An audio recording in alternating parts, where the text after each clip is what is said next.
3 pound greater.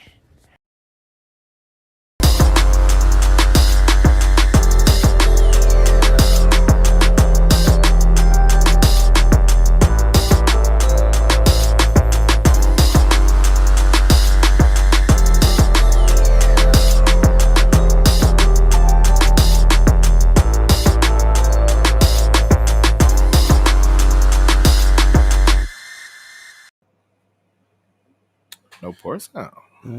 That was weird. Why was there no poor sound? Let's get rid of that. Then. It's broke. It is broke. Welcome to the Pour Up Podcast. I am Mike Lake, a.k.a. Hillsboro Slim, a.k.a. Salt and Pepper Beard. Yo. I'm knocking at the door. I am CP34. Steve Cash Money Bags. Let's get shit shaking, fellas. Let's get shit shaking. How y'all doing? I'm good, actually. I told Mike when he walked in, I'm in like a good mood. Normally I'm in like work mood, like ready to get shit done. Huh? Rihanna style? Rihanna style? Rihanna No, more like featuring Amistad style. But yeah, Rihanna style, 100% Rihanna style. But I feel good and ready to go today. I think it's gonna be a good show. Yeah, I think so as well. You good? How you feeling? I don't think I've ever heard whoever called you Salt and Pepper Beard. No one ever called you that shit. What do you mean, AK? I don't think you go by that. I don't think anyone ever says Salt and Pepper. They're like, oh, you mean Mike? I can't divulge that. I can't divulge it. I heard there was a comment. There was a comment on. I feel like this is what there was a question in the comment section the other day. People wanted to know if the carpet matched the drapes. Oh damn! Oh wow! If you want to know, just ask Steve. Nobody don't want to know though. One of the male viewers. Was oh yeah, see, you now got to take a twist. Is that a twist? Why is that a twist?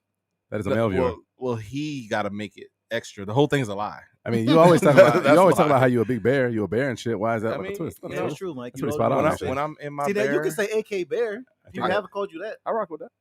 I think it's pretty spot on, Mike. I'll add it. I think it's pretty spot on. Why is it spot on? It's pretty spot on because honestly, you said a male viewer said what type of bear would Mike be though? Like that. Why you gotta maybe say it? Like I'm a bear. Yeah, obviously ain't gonna be a polar bear. Why can't he be a polar? He's obviously a black bear, Steve.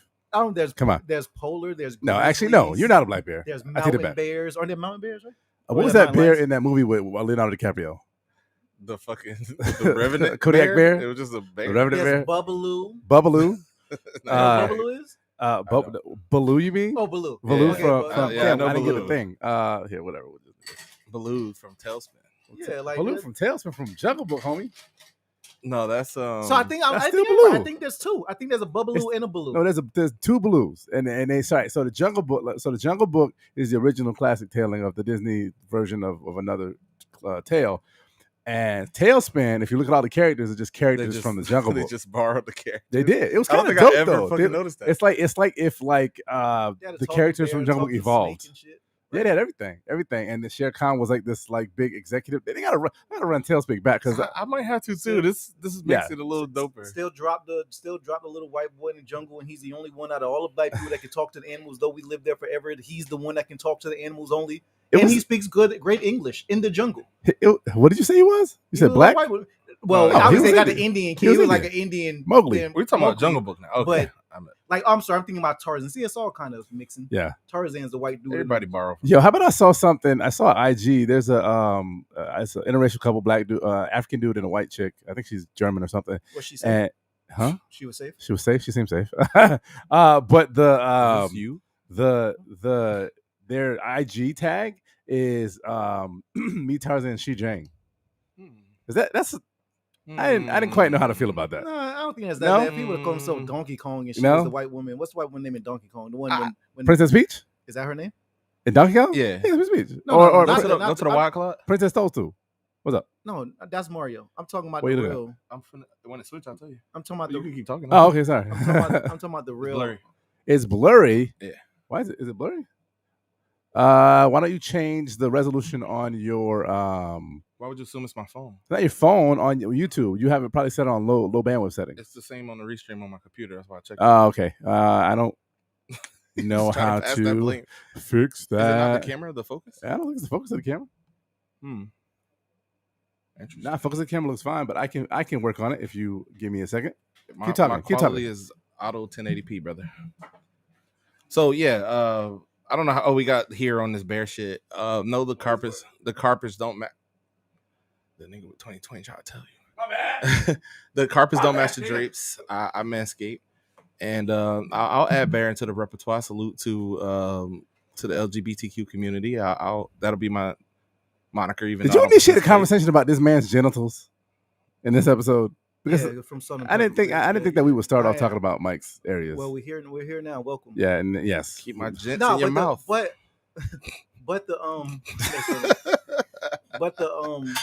not the Donkey Kong. I know he said Donkey Kong. I was talking about what's King Kong? That's what else. I think her name is like Ray something, like Norma Ray, not Norma Ray. It's like who is the fucking lady? I'll figure it out. So if that IG couple, number 10 or some shit. If the IG couple reference themselves as that, then that would be a little more wild. Are you calling Mike King Kong? Oh no, you're talking about We're still on the same point, Carl. You trying to make this stick? I'm sorry. Grape ape is what I would call him. If we're gonna be really racist and get ourselves canceled for being black racist black people, I'm gonna call him Grape ape. I'm not gonna call him. That ain't good enough. You gotta do better. Remember Grape ape? Hanna-Barbera? Yeah. Grape ape. That's literally what he said. I don't remember. Oh shit, was he like Groot? He was basically Groot. Let me ask you a question. Right, I'm saying. Interracial dating, interracial marriage. Okay.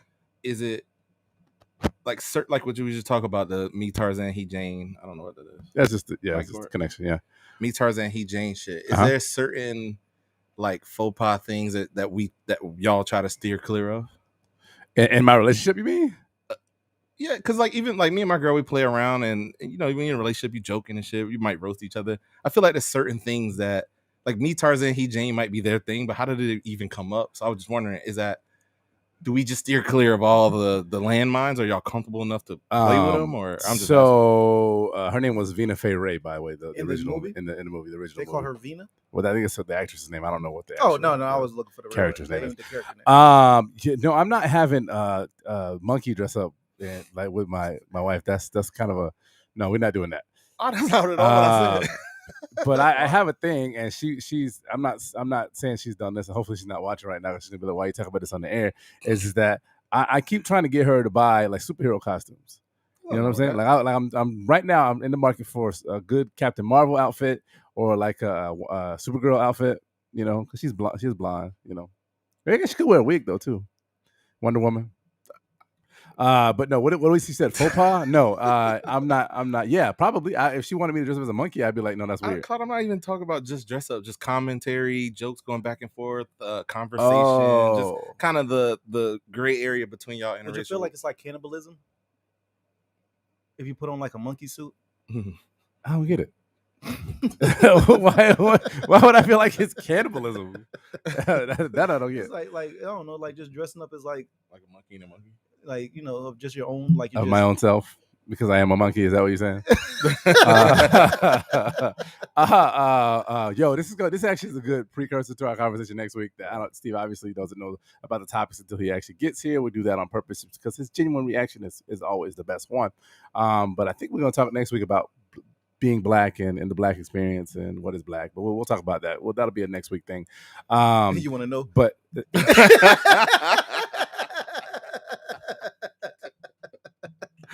fuck you. To answer your question, Mike, I mean, basically, if you could say it in interracial porn, I'm with it. I'm not. Don't call me hard ER, nigga. That would be bad. Don't do that. I'm not about that. I understand. I knew that answer. I mean, I know y'all, but I mean, how do you know? How you don't know that? I know y'all two as people. Y'all wouldn't do it. And we're talking about your wife. She really wouldn't ever touch it. But I'll just be wondering. I'm talking about lighthearted shit, just like light, playful shit. Like, I don't know, just call you her black savior or some shit. I don't fucking know. Just throwing out a thing. I'm just throwing out a thing. Does your girl call you her black savior? No, I'm not her savior. I'm her damnation. Does she make you put on a loincloth and call you Black Jesus? I had the loincloth on already. That's how I get out the shower. I can't deal with you right now. I can't. Steve, you brought this up, by the way. I mean, it might have led there, you know. A little led there. It might have led. Wait, if you get salt and pepper in your pubes, you old. How old do you gotta be? Do you have salt and pepper in your pubes? I don't. I don't have salt and pepper nowhere but in my beard. Okay. I just thought when you get gray hair, just wherever it can go wherever. I seen gray hair in noses and ears. I'm pretty sure gray hair. Underarms. I'm pretty sure pubes do get gray. I'm pretty sure so. Yeah. Interesting. Yeah, if you got gray pubes, dial into the Port Podcast. You can find the hit us up. We'll let you in. I'm curious about it, but not right now. That'd be weird. Yeah, I don't know. I have no idea. Like, see, I'm not. See, but you know what though? Because I've never asked them. I have uncles that They went white. Their hair goes white. So I'm expecting my hair to go completely white at some point in the next few years. I guess I'll be on the lookout for my pubes. I'll let you know. All right. If I don't near it. I don't know. I never use Nair on Sorry, before we go there. So last week, I don't know if we touched on the male contraception. Huh? Doesn't that burn? Yeah. No, it doesn't. Yeah, it does. No, it doesn't. Yeah, I have no idea. You put it on your genitals before? I put it on my head. It does not burn your genitals because you get the one for your genitals, not the one for your head on your genitals. I've explained this to you. Oh, there's a certain genital Nair. There is a genital Nair. It's called sensitive area Nair. Yeah. Is that for men or anybody?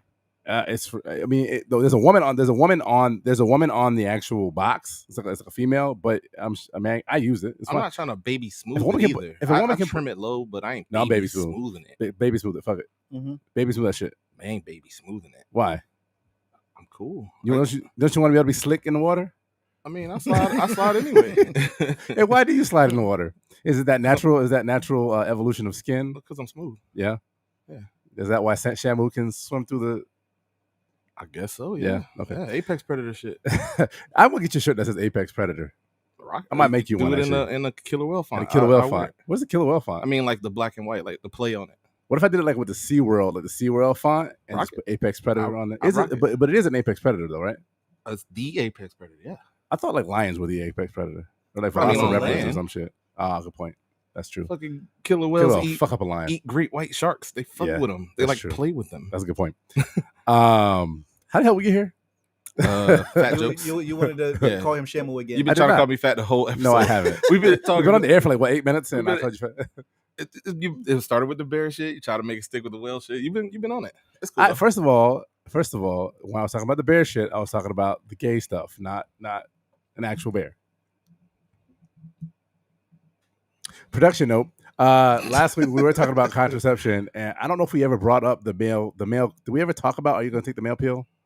I would. We did. We did at the end. We kind of asked as a wrap up. All right, because I just wanted to ask, because you said you're not going to put Nair on it because you don't want anything like that near your genitals that could fuck up your shit because it's chemicals. A caustic chemical, yeah. Yeah. Why then are you taking the male birth control? The same thing, right? Because it's actually preventing you from actually being able to do anything down there. Wait, how is it preventing me? It's preventing you from being able to make children. Oh yeah, I don't mind the fire all the semen. You guys are laid off. You don't need a job anymore. But I want the shit to work. I want the machines to still run. It's the sperm, not the semen, though. They literally the rundown because the semen is just the fluid that comes to a different gland, and the actual sperm comes from your testicles. You learned this at your vasectomy. He had to go through the whole spiel with me, so I knew. I was asking questions like, "Am I still going to be able to nut?" He's like, "Yeah, it'll probably be more intense," and I'm like, "Shit, is that how you said it to him?" Yeah, no, I didn't say that. Dr. Price, Tampa Urology Partners. If you're looking for a you know what his name was. vasectomy, yeah, go. Deb. He gave me 25 minutes, and I was solid. I was good to go. I wasn't solid. I would call him and ask him if a patient asked him, "Can he nut?" If the patient said, "Can he nut?" If I specifically asked him, "Can I nut?" I'm not going to use your name. I'll just say, "Have a patient ever?" He's gonna be, yeah. Well, this one time, one time was guy actually did. No, I'm pretty sure that is a common question because I'm pretty sure you asked me that question too. No, I knew the answer. My dad had said that's like true. Good point. 10 years ago. Damn, we got way off track. Yeah, it's regular, just in general combo. Yes. We're gonna talk about. Do we already ask about our mental health? I always forget.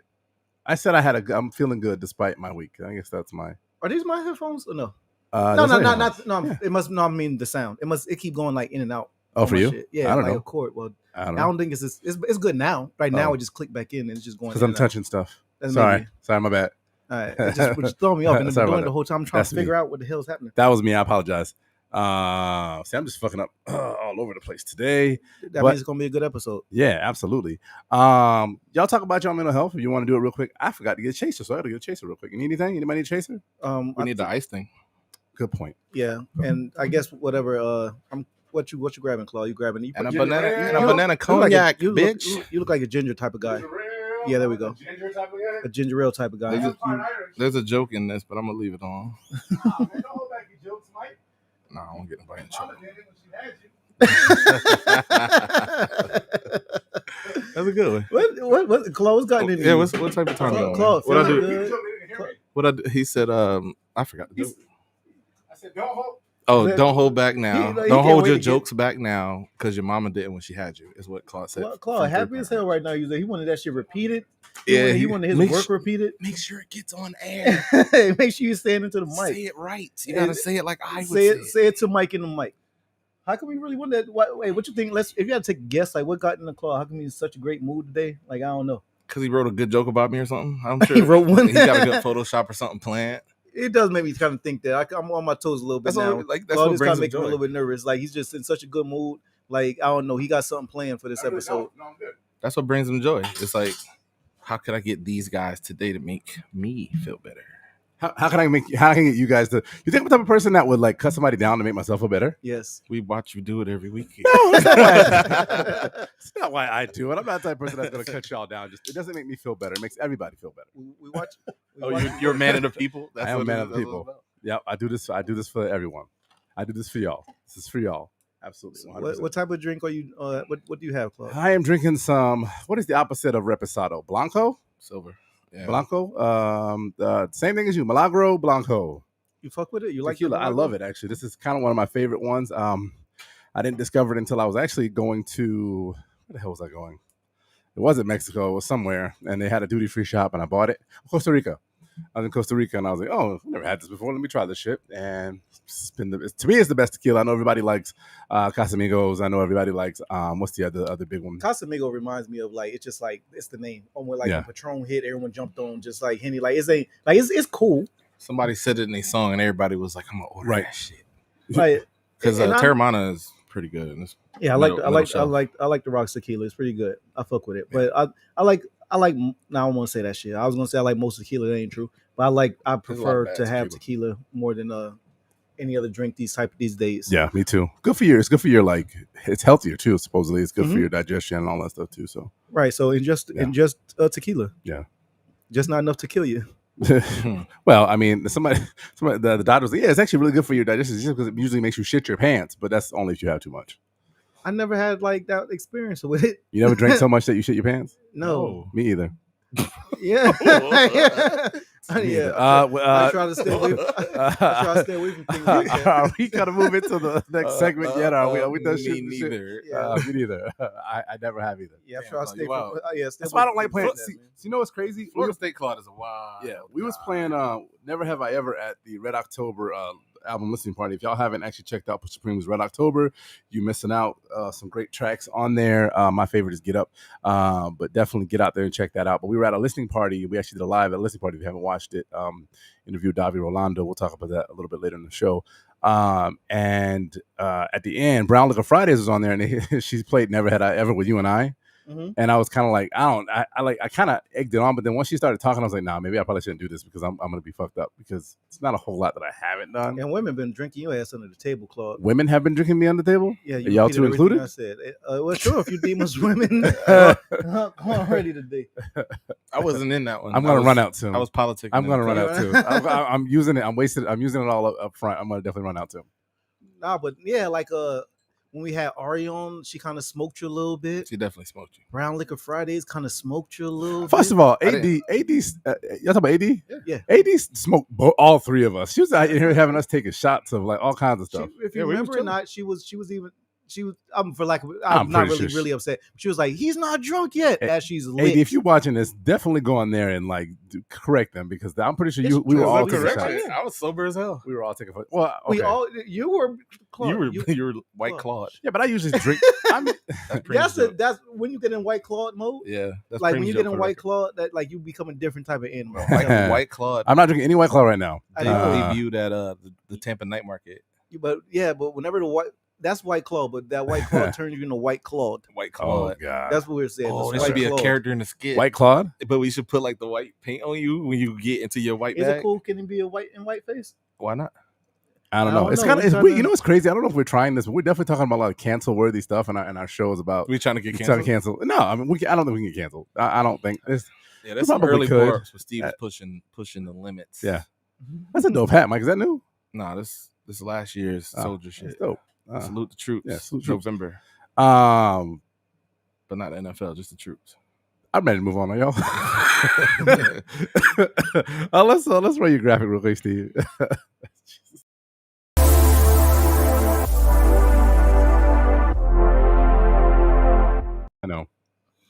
Woo! I'll stay on brand with what we're doing this episode. What the Okay. fuck not? You know what I'm saying? My cash tip is y'all should start Breaking shit. canceling the cancelers. Oh shit. Cancel the cancel. Yeah, for real. Like all this cancel culture and shit. Like I like some things is okay, but not everything is cancel worthy. Who's the cancelers? Who are the cancelers? Them. You can't really say that if we say who come they are, first? then we're going to be They. the Yeah. Wait, when did you they get started canceled this week? cancel. Capital THEY. No, I don't think I've been canceled this week just yet. By the end of this episode, I may be though, depending on what side you lean on. You know what I'm saying? Depending We'll on see. what the seesaw is up or down. But no, you gotta everything not worth canceling. You can have an opinion and shit, just be that. Like you shouldn't have to get the fuck out of here. Your whole entire body of work, everything you did, everything you worked hard for your entire life is now gone because your opinion on something else doesn't match the masses. And honestly, it might match the masses if the masses speak them up more, because a lot of times people are quiet supporters.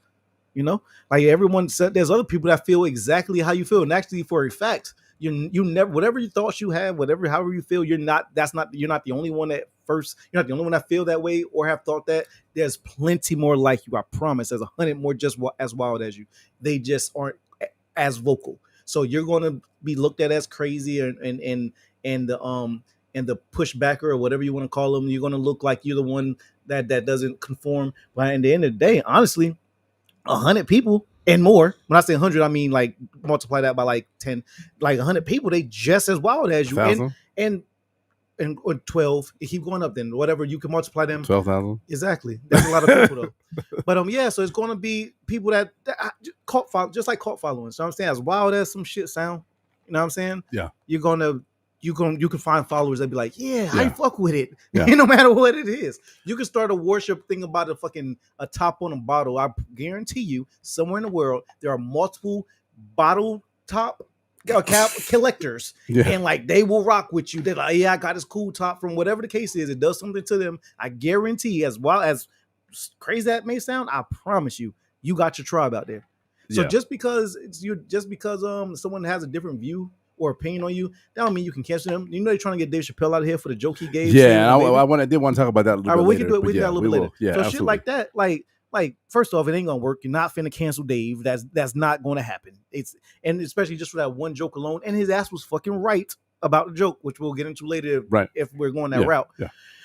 Yeah. So can't always cancel and maybe we should start to look at the cancelers and cancel them. The cancelers should be canceled. Well, it's kind of one of those things, and all within reason. We'll switch the logo up here in a bit, and we'll actually get into Sink or Swim, and we'll actually talk about it. But I mean, you can't cancel culture. Is it even really real, to be honest with you? Because you can cancel the motherfucker, but motherfuckers still go out and still make money and still put things out because people do still have following, especially rich, famous people. Not as much. You really can hurt pockets. Did you know Bill Cosby is actually about to drop a docuseries? I didn't, but that's a good way to bounce back. I'm sure his pockets has been hit. I will use Tory Lanez, for example. Okay. Like he actually lost out on a home. Like he was complaining. Well, I understand his complaint, so I don't want to use complaining like it was bad, but he was complaining like, y'all doing this. Like I couldn't put my child in a house. Like, granted, the house might have been extravagant, but that's the level of his paper, so that's where he deserves to be. Because we live where we live. I live in an apartment. It's like, but that apartment to someone without anything, like that could be their man. So regardless of where it is, point of it is, he couldn't provide for his child because the relative, they stopped fucking with him. Whatever the case happened with the whole him and Megan situation, it hurt his pockets. He couldn't do shows. They weren't booking him. People took him off of records and everything else. So it is effective. So you are canceled. You may still. So I mean, I tell you what. If you used to making 100,000 a month and you drop down to check the comments too, Mike. If you used to making like 100,000 a month and it dropped down to like, there are none there. It is a notification. It's like 50K a month. Like earlier, that really starts to fuck with you. You know what I'm saying? That can fuck up your pockets if you used to live in a certain way and cut your shit damn near in half or even worse. That's you being canceled. Yeah. If they cut my paycheck in half right now, damn, they canceled me. I've been canceled. Yeah. I can no longer do the things I'm trying to do. I can no longer. So with your tip, I'm gonna holler at y'all next week. So with Steve, would Cash's tips then be? Let's not cancel people. Can't cancel everybody. Let's not cancel everybody. In fact, let's stop canceling people and just start holding people accountable for shit. My cash tip is to look at the canceller. Why are you laughing? I don't know what he was about to do. I know, Oh. Steve. He's just about to basically reiterate what his cash tip originally was and why it wasn't what you tried to change it to. Damn, you couldn't let him get off? I felt it in the Wow, air. you couldn't let him get off? You had to, I just felt it on the air. Cancel the canceler, yo.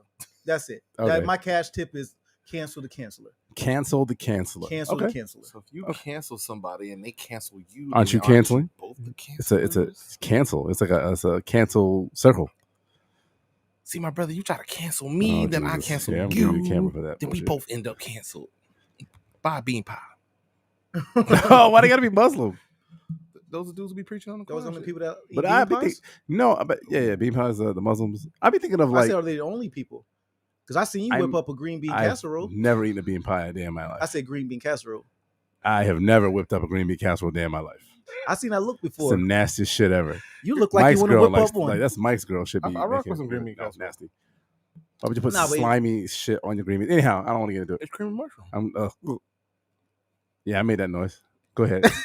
Go ahead. Aren't you the one to whip potatoes into oblivion? I don't whip them into oblivion. Potatoes, okay, mashed potatoes should be chunky, smooth. They should chunky. Fuck out of here. Claude, you drink your mashed potatoes? Right, smooth and whipped is not the same thing as liquidy. Get that straw. Can you drink your yogurt? You could. Gogurt. Checkmate. But you're still not drinking it. You're still eating it. You're still sucking it down like you would mashed potatoes. No, you just swallow it, both. All right, I can't deal with y'all. Y'all are some stupid shit today. Your mashed potatoes. Somebody jumped in. I heard. We'll get her in a minute. I heard people eat your mashed potatoes like they do water. You know, like you swish around your mouth and swallow whatever you just ate, like just kind of clear out your mouth. I heard they do mashed potatoes like that. Is that true? Why are you asking me? Because I heard you whip your mashed potatoes to oblivion. He just said so. No, this is a fact. No. A couple Thanksgivings. All right, I don't like chunky mashed potatoes. Hey, can you get that straw? I like thick whipped mashed potatoes. Ain't nothing wrong with that. Ain't wrong with it. I bet you eat them. Actually, you did eat them, so shut up. I'm not the one complaining. Mike literally out of spite, as hungry as you know his motherfucker is, out of spite, did not eat my whipped mashed potatoes. I'm still getting fed. There was chunky potatoes present. I heard. Keep some of the skin on it, not all of it, just enough to make it, you know what I'm saying, a little razzle dazzle. Claude, do they? I heard. You know how you take like a cooking brush and kind of like brush food, the kind of like butter, if you want to put butter or barbecue on, like talking like a barbecue brush. Yeah, I heard. Do they do that with your mashed potatoes? All right. Claude only one put his mashed potatoes. Thank you for your fucking tips, Steve. I fucking appreciate that shit. We gotta cancel Claude's mashed potatoes. Yeah, CTC. You definitely got CTC. It's time for single swim, CTC, you know what I'm saying? Cancels, yes. That, but also stand first and foremost, stand for cut the check. That's first and foremost. Okay. And you also Cinnamon Toast add Crunch. in he said it stand for Cinnamon Toast Crunch. Remember, I'll give y'all this one. Remember in next Friday when he was like, I bet you know when all the snacks come out, don't you? He was running from Baby D. Yeah. That shit's. Oh my god. Put the cookie on the window and the bitch stopped chasing him. Like, what are you doing? Oh boy. Nah, but yeah, cancel the canceler. That's cancel the cancelers. That's damn. That should have been no. When the cancelers come, we canceling cash tips. We'll give off a section of the show, but not the whole. We'll just give it to Steve. Let him separate. And we'll just bring them back as a guest. Yeah. Sometimes you gotta let people have some. Cash tips should be a longer segment. If you listen, sometimes you have it, you have fun with it, and now you're done with it. You know what I'm saying? So if they want it, sometimes you run with it. Don't try to help Claude. I fucking tried, y'all. I really tried shit. Don't help Claude. It shouldn't be a segment, Claude. I'll help bail you out. It shouldn't. Claude, here, take this life. Go ahead, nigga. It shouldn't be a segment. It should be a web series. Like not a docu-series, just like a web series of Cash's tips. Like you should do them. Me giving advice. Just doing them from the crib and shit. Yeah. You got to give a disclaimer at front and at the beginning of it, though. Cash tips will not earn you money. No, cash it will keep you on point. Not a monetary analysis tool. Please do not use that. This is just for you to not be on some ratchet shit. Or be on some ratchet shit. Exactly. All right, Steve. Thank you for your tips. Let's fucking get into Secret Swells.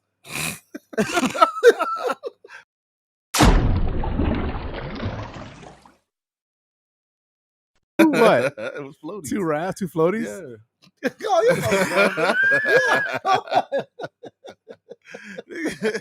I told you he had something. He had something. Change the caption on there, please. You know how I know? Because he brought up changing the slide 3 times. He kept bringing that shit up. I knew he had something. I have not changed that. That was what it was. That is the exact same thing it was last time. Yeah, run it back. Run it back. Can we look at Run it? it back. You want to run it back again? Hold on, real quick. Go ahead. Check me in the left of your screen.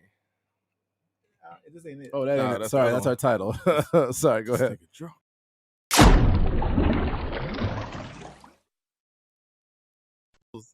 This nigga got muscles. You put muscles on yourself. First of all, I didn't put muscles on myself. It's photoshopped. I use other people's bodies. I didn't get a fat person. It's not like there's a fat person for you. It's a normal sized person that just happens to have 2 wraps. Why are you talking so fast? I'm not talking fast. Hey, look at me. I got 6 pack. All right, y'all. Can you put my secret swim caption up, please? Shit. Photoshop muscles on yourself. You working on the wrong fuck tool. You. All right, fuck y'all. Put the computer down and pick up a So in this week's Sink or Swim, we are talking. The title of the show is "Cancel Them, Not Their Work," and simply put, this is just a discussion on: do we really have to cancel the totality of the body of work of all these bad people that appear to be canceled? Now we're gonna talk about cancel culture a little bit too. We'll get into that, but I just wanted to kind of like have a top level, too in-depth conversation about whether or not we are allowed to continue through their work the legacy of some of these people that we deemed cancelable, right? And we'll get into the lesser people too, right? I think that on the graphic there's Bill Cosby, Harvey Weinstein, and R. Kelly. Probably the ones when you think of Me Too, and I don't want to keep it just at Me Too. We can talk about race and all that stuff as well too. But are we not allowed as a society to run the Cosby Show? Sorry, I just hear drunk like hiccups in your voice. I didn't hiccup. You kind of did. It was like a burp. I went in. It was like a reverse I burp. didn't caught my breath. I had to explain why I was laughing because you look. Go ahead. See, now I tried to explain it. Are we allowed to, as a society, to watch the Cosby Show or run R. Kelly's tracks, 12 Play, I Believe I Can Fly, I Am the Greatest, all of the above, and then it goes on and on and on. FI is probably one of my favorite ones. Are we as a society okay doing that? Is that all right? Because we can say it without a shadow of a doubt, R. Kelly not a good person, right? Yes. He just got convicted. He's going to spend 100 years in jail? He's going to die in jail. There were 2 documentaries. 2 documentaries, right? And it was pretty graphic, pretty out there. Evidence is overwhelming. He's a trash human being. He is a trash human being. But his work is fire. Yeah, I think that's undeniable. Undeniable. Probably the greatest R&B, I would say, if not one of the greatest or the greatest R&B artist of all time. That will be a good argument. Yeah. You could make your own arguments against yourself. Like, I know you could argue that point for and against. I can argue other people who I think are. Yeah. I would say top 5. I would say top 5. I would say of the golden era of R&B hip hop, especially he will from be the early 90s to like 2000s. Without putting together a list, so we can keep it on. He's there. He's there. Yeah, 100%. So we can't run that. We can't run what? We can't run this. Can we not run his shit? Yeah. The thing is, R. Kelly is absolutely a horrible person, and the things that he was singing about. I mean, I know. First off, the question that was posed that I've seen that you had that you wrote or someone wrote on IG. The thing is, when it's easy to cancel someone that you don't listen. Not saying you, but it's easy to cancel someone that you didn't listen to anyway. I looked through the comments whether they did or didn't, or whether they did listen or don't. It looked like they aren't really fans anyway in the first place. So it's easy to cancel. So what you're saying, there was a lot of Taylor Swift fans in that particular group of comments. Maybe Justin Bieber. Maybe they think the greatest R&B artist of all time is The Weeknd. Sure. Okay. Maybe. Okay. I just don't. What I seen. My question was because I was a little triggered, only because it's like, well, it's easy when you didn't. You probably didn't listen anyway. So of course it's easy for you to say get them out of here. And the reason I mentioned things like that, and no shot at you neither, nothing like that. 12 Play is R. Kelly's TP is one of the most greatest things ever. The problem is that also dropped for me to say it. That dropped when I was a child. My mom didn't buy me that album. I had to hear that later in life. So it's not like I was talking. You have older brothers, don't you? Huh? You have an older brother? Not that older. Not Not that much older. Mine was 10 years older than me. So That's I a heard big it. I heard it difference. played over and over and over Mine again. was literally my peer still. Like he's only 12 years old. Okay, I got you.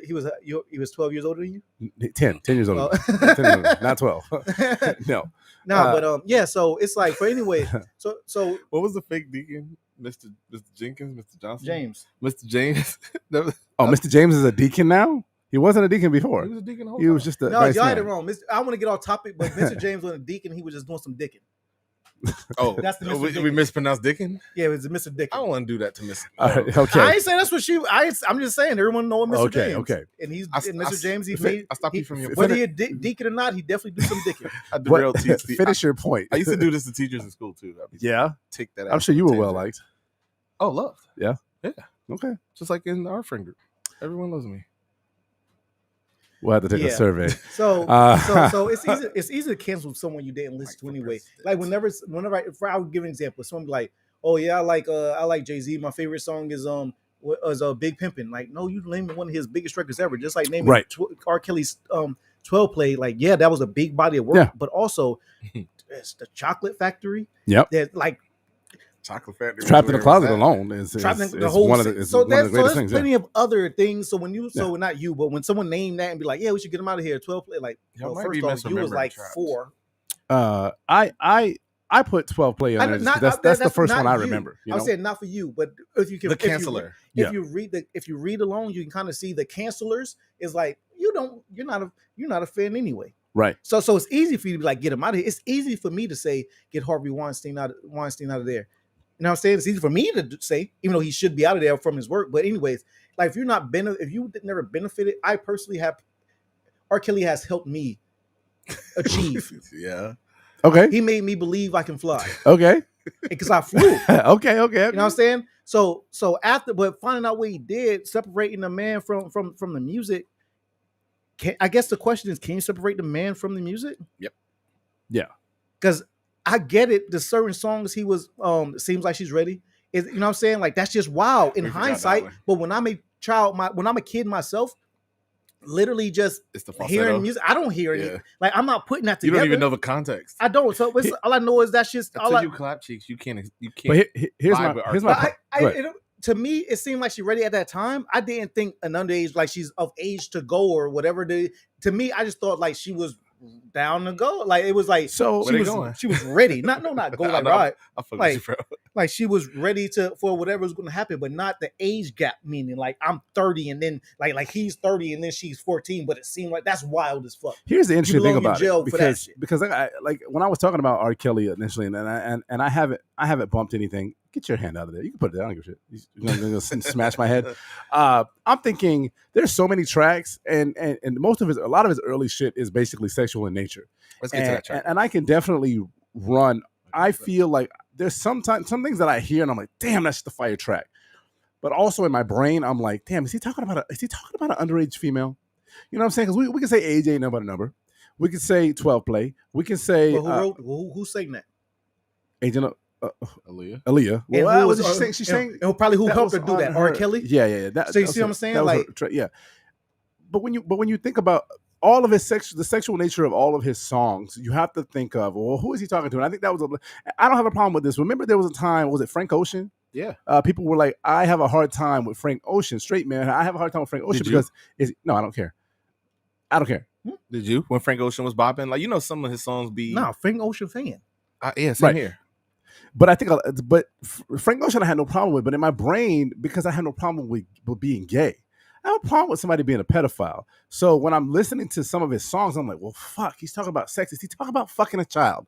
And I'm now me sitting here vibing to this. Am I also vibing to a song that a man wrote about fucking a child, fucking somebody underage? You may be vibing to it in nature of him creating it, but that's not where your mind went. That's not the connection you had with it. It goes now. For me, it still don't go. Well, now because you got the history, but most people experience things on their own, and you might interpret a song one way, and the other person might interpret it the other way. Right? Because literally, R. Kelly has helped me achieve plenty before in my past and maybe present. He's like erectile dysfunction for you. Medicine. Excuse me. Like he's basically your Viagra. No. No. No. He's your lubricant. Nah, he's never lubricated me. How'd he help you? Just the soundtrack. He helped the woman that he helped the woman Put her I in the was mood? with. It's just the soundtrack. He helped lubricate her. That's what I'm saying. He was never lubricated me. but But yeah, Chocolate Factory, 17. I think I was 16, 17 when it came out. See, and that song is just to me that album is such a get together party cookout have a whatever album that it's like, damn, you got to throw that all the way out.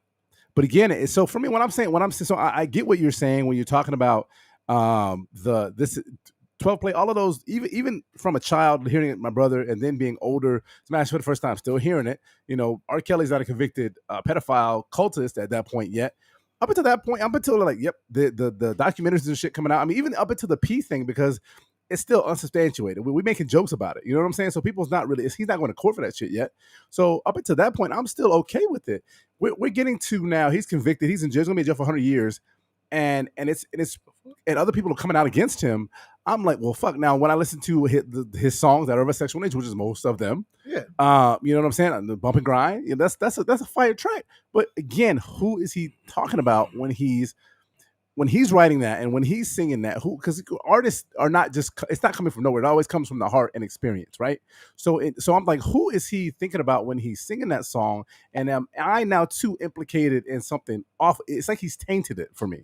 Okay, for me, I understand that it may have been his mindset while writing that and creating that may have been while maybe even grooming a child to telling her there's nothing wrong with what we're doing, right? Maybe grooming, but still, that's not where my mind goes. It's immediately adult to me. It's adult on adult action.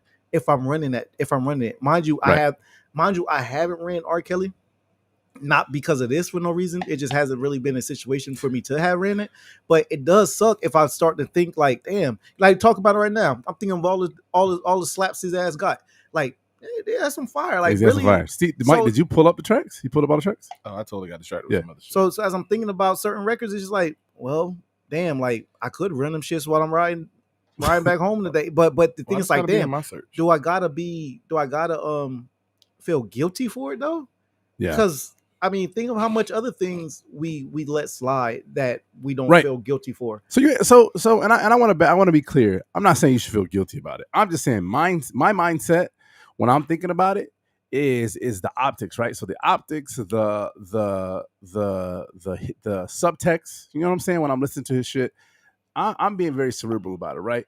Maybe if I'm drunk, I'm not really thinking about that. But if I'm just riding in my car, going back and forth to whatever, maybe looking at my kids in the car, you know what I'm talking about? That's not it's tell my wife that. But anyhow, R. Kelly? Not R. Kelly, but just in general, things that she listens to, she doesn't really necessarily care about what the kids are. She's a good mom, but it don't matter. It don't matter necessarily what she's listening to. But what I'm just saying in general, I'm not necessarily. Wait, this nigga dropped something in 2021? What? R. Kelly dropped something in 2021? No, he didn't. He's been in jail. It's probably a greatest hits. It's probably greatest hits. What is it?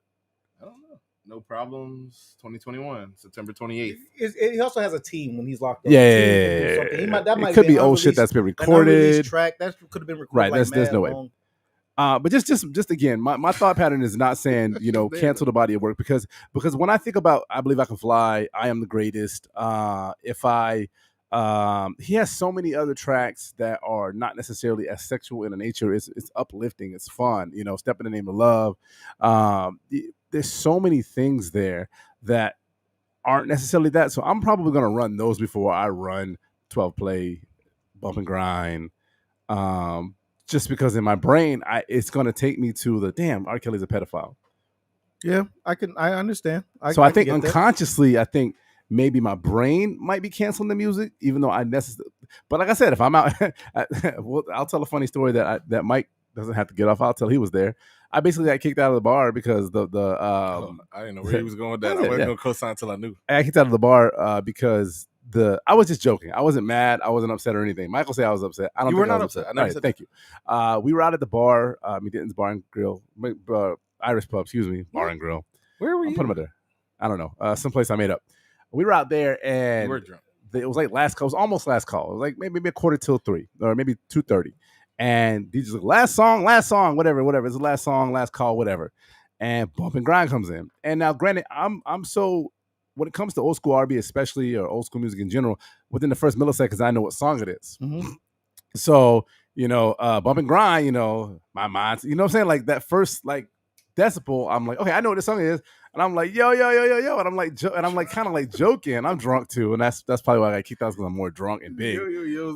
But I was like, I didn't say yo, yo. You know I did it. You were there. I'm giving like context to it now. Truth is, you ran away from me. I was not there. Yeah, I was going over there, and I was like, dude, really? You gonna play this right now? Your last call? Your last call right now. Mind you, the trial is going on right now.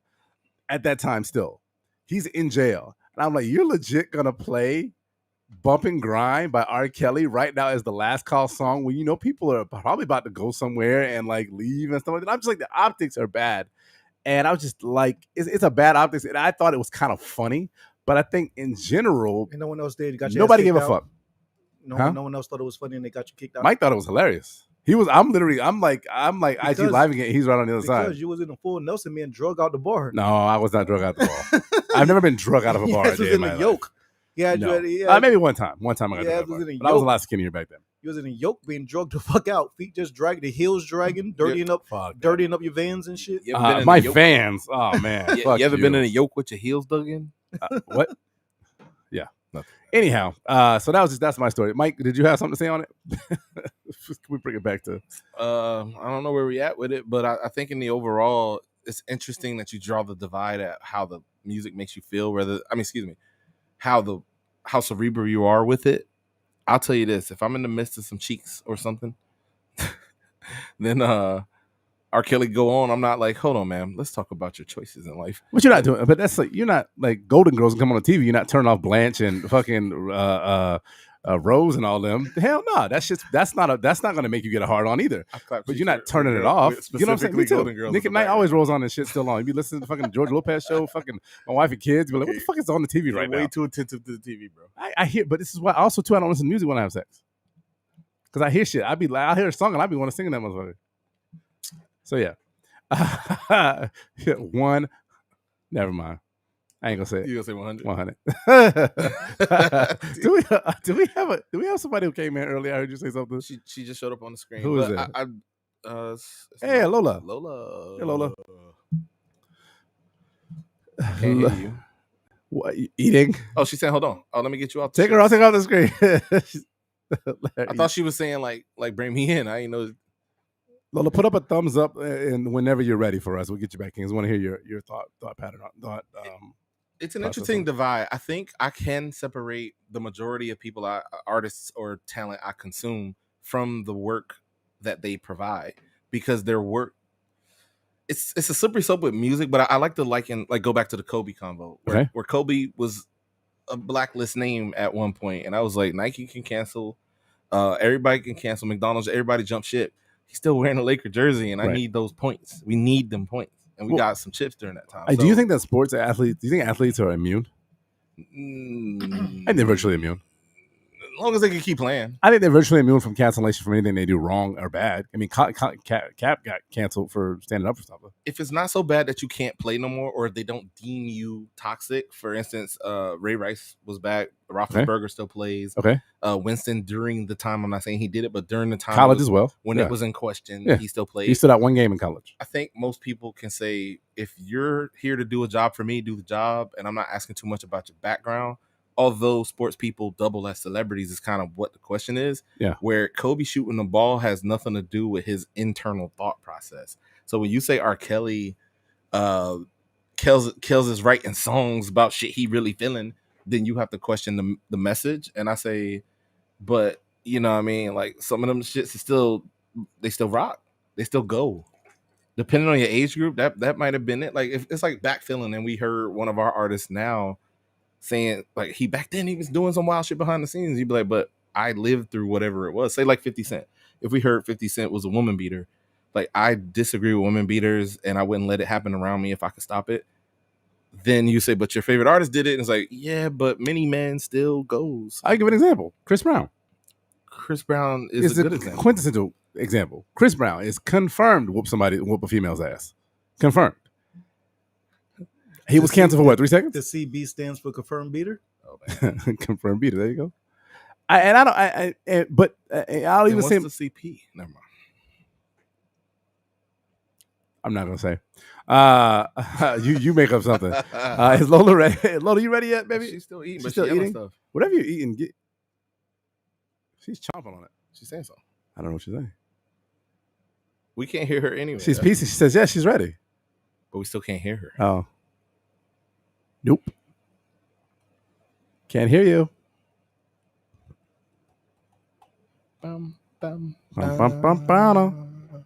You got low bars. I don't know if that matters. It shouldn't. She would normally just skip out. But y'all didn't answer. I guess we named a few people. Were y'all still rocking when people was canceled? Yeah, I'll give you one second. Like when Kobe was out? Lola, if you can hear us, there should be an option on when you're actually doing it to give it access to your microphone. Unless you don't have a microphone, and then in that case, this is not going to work. Maybe headphones or something. There's no way she don't have a mic. It's her phone. You're on your phone? Are you on iPhone? Are you on Safari?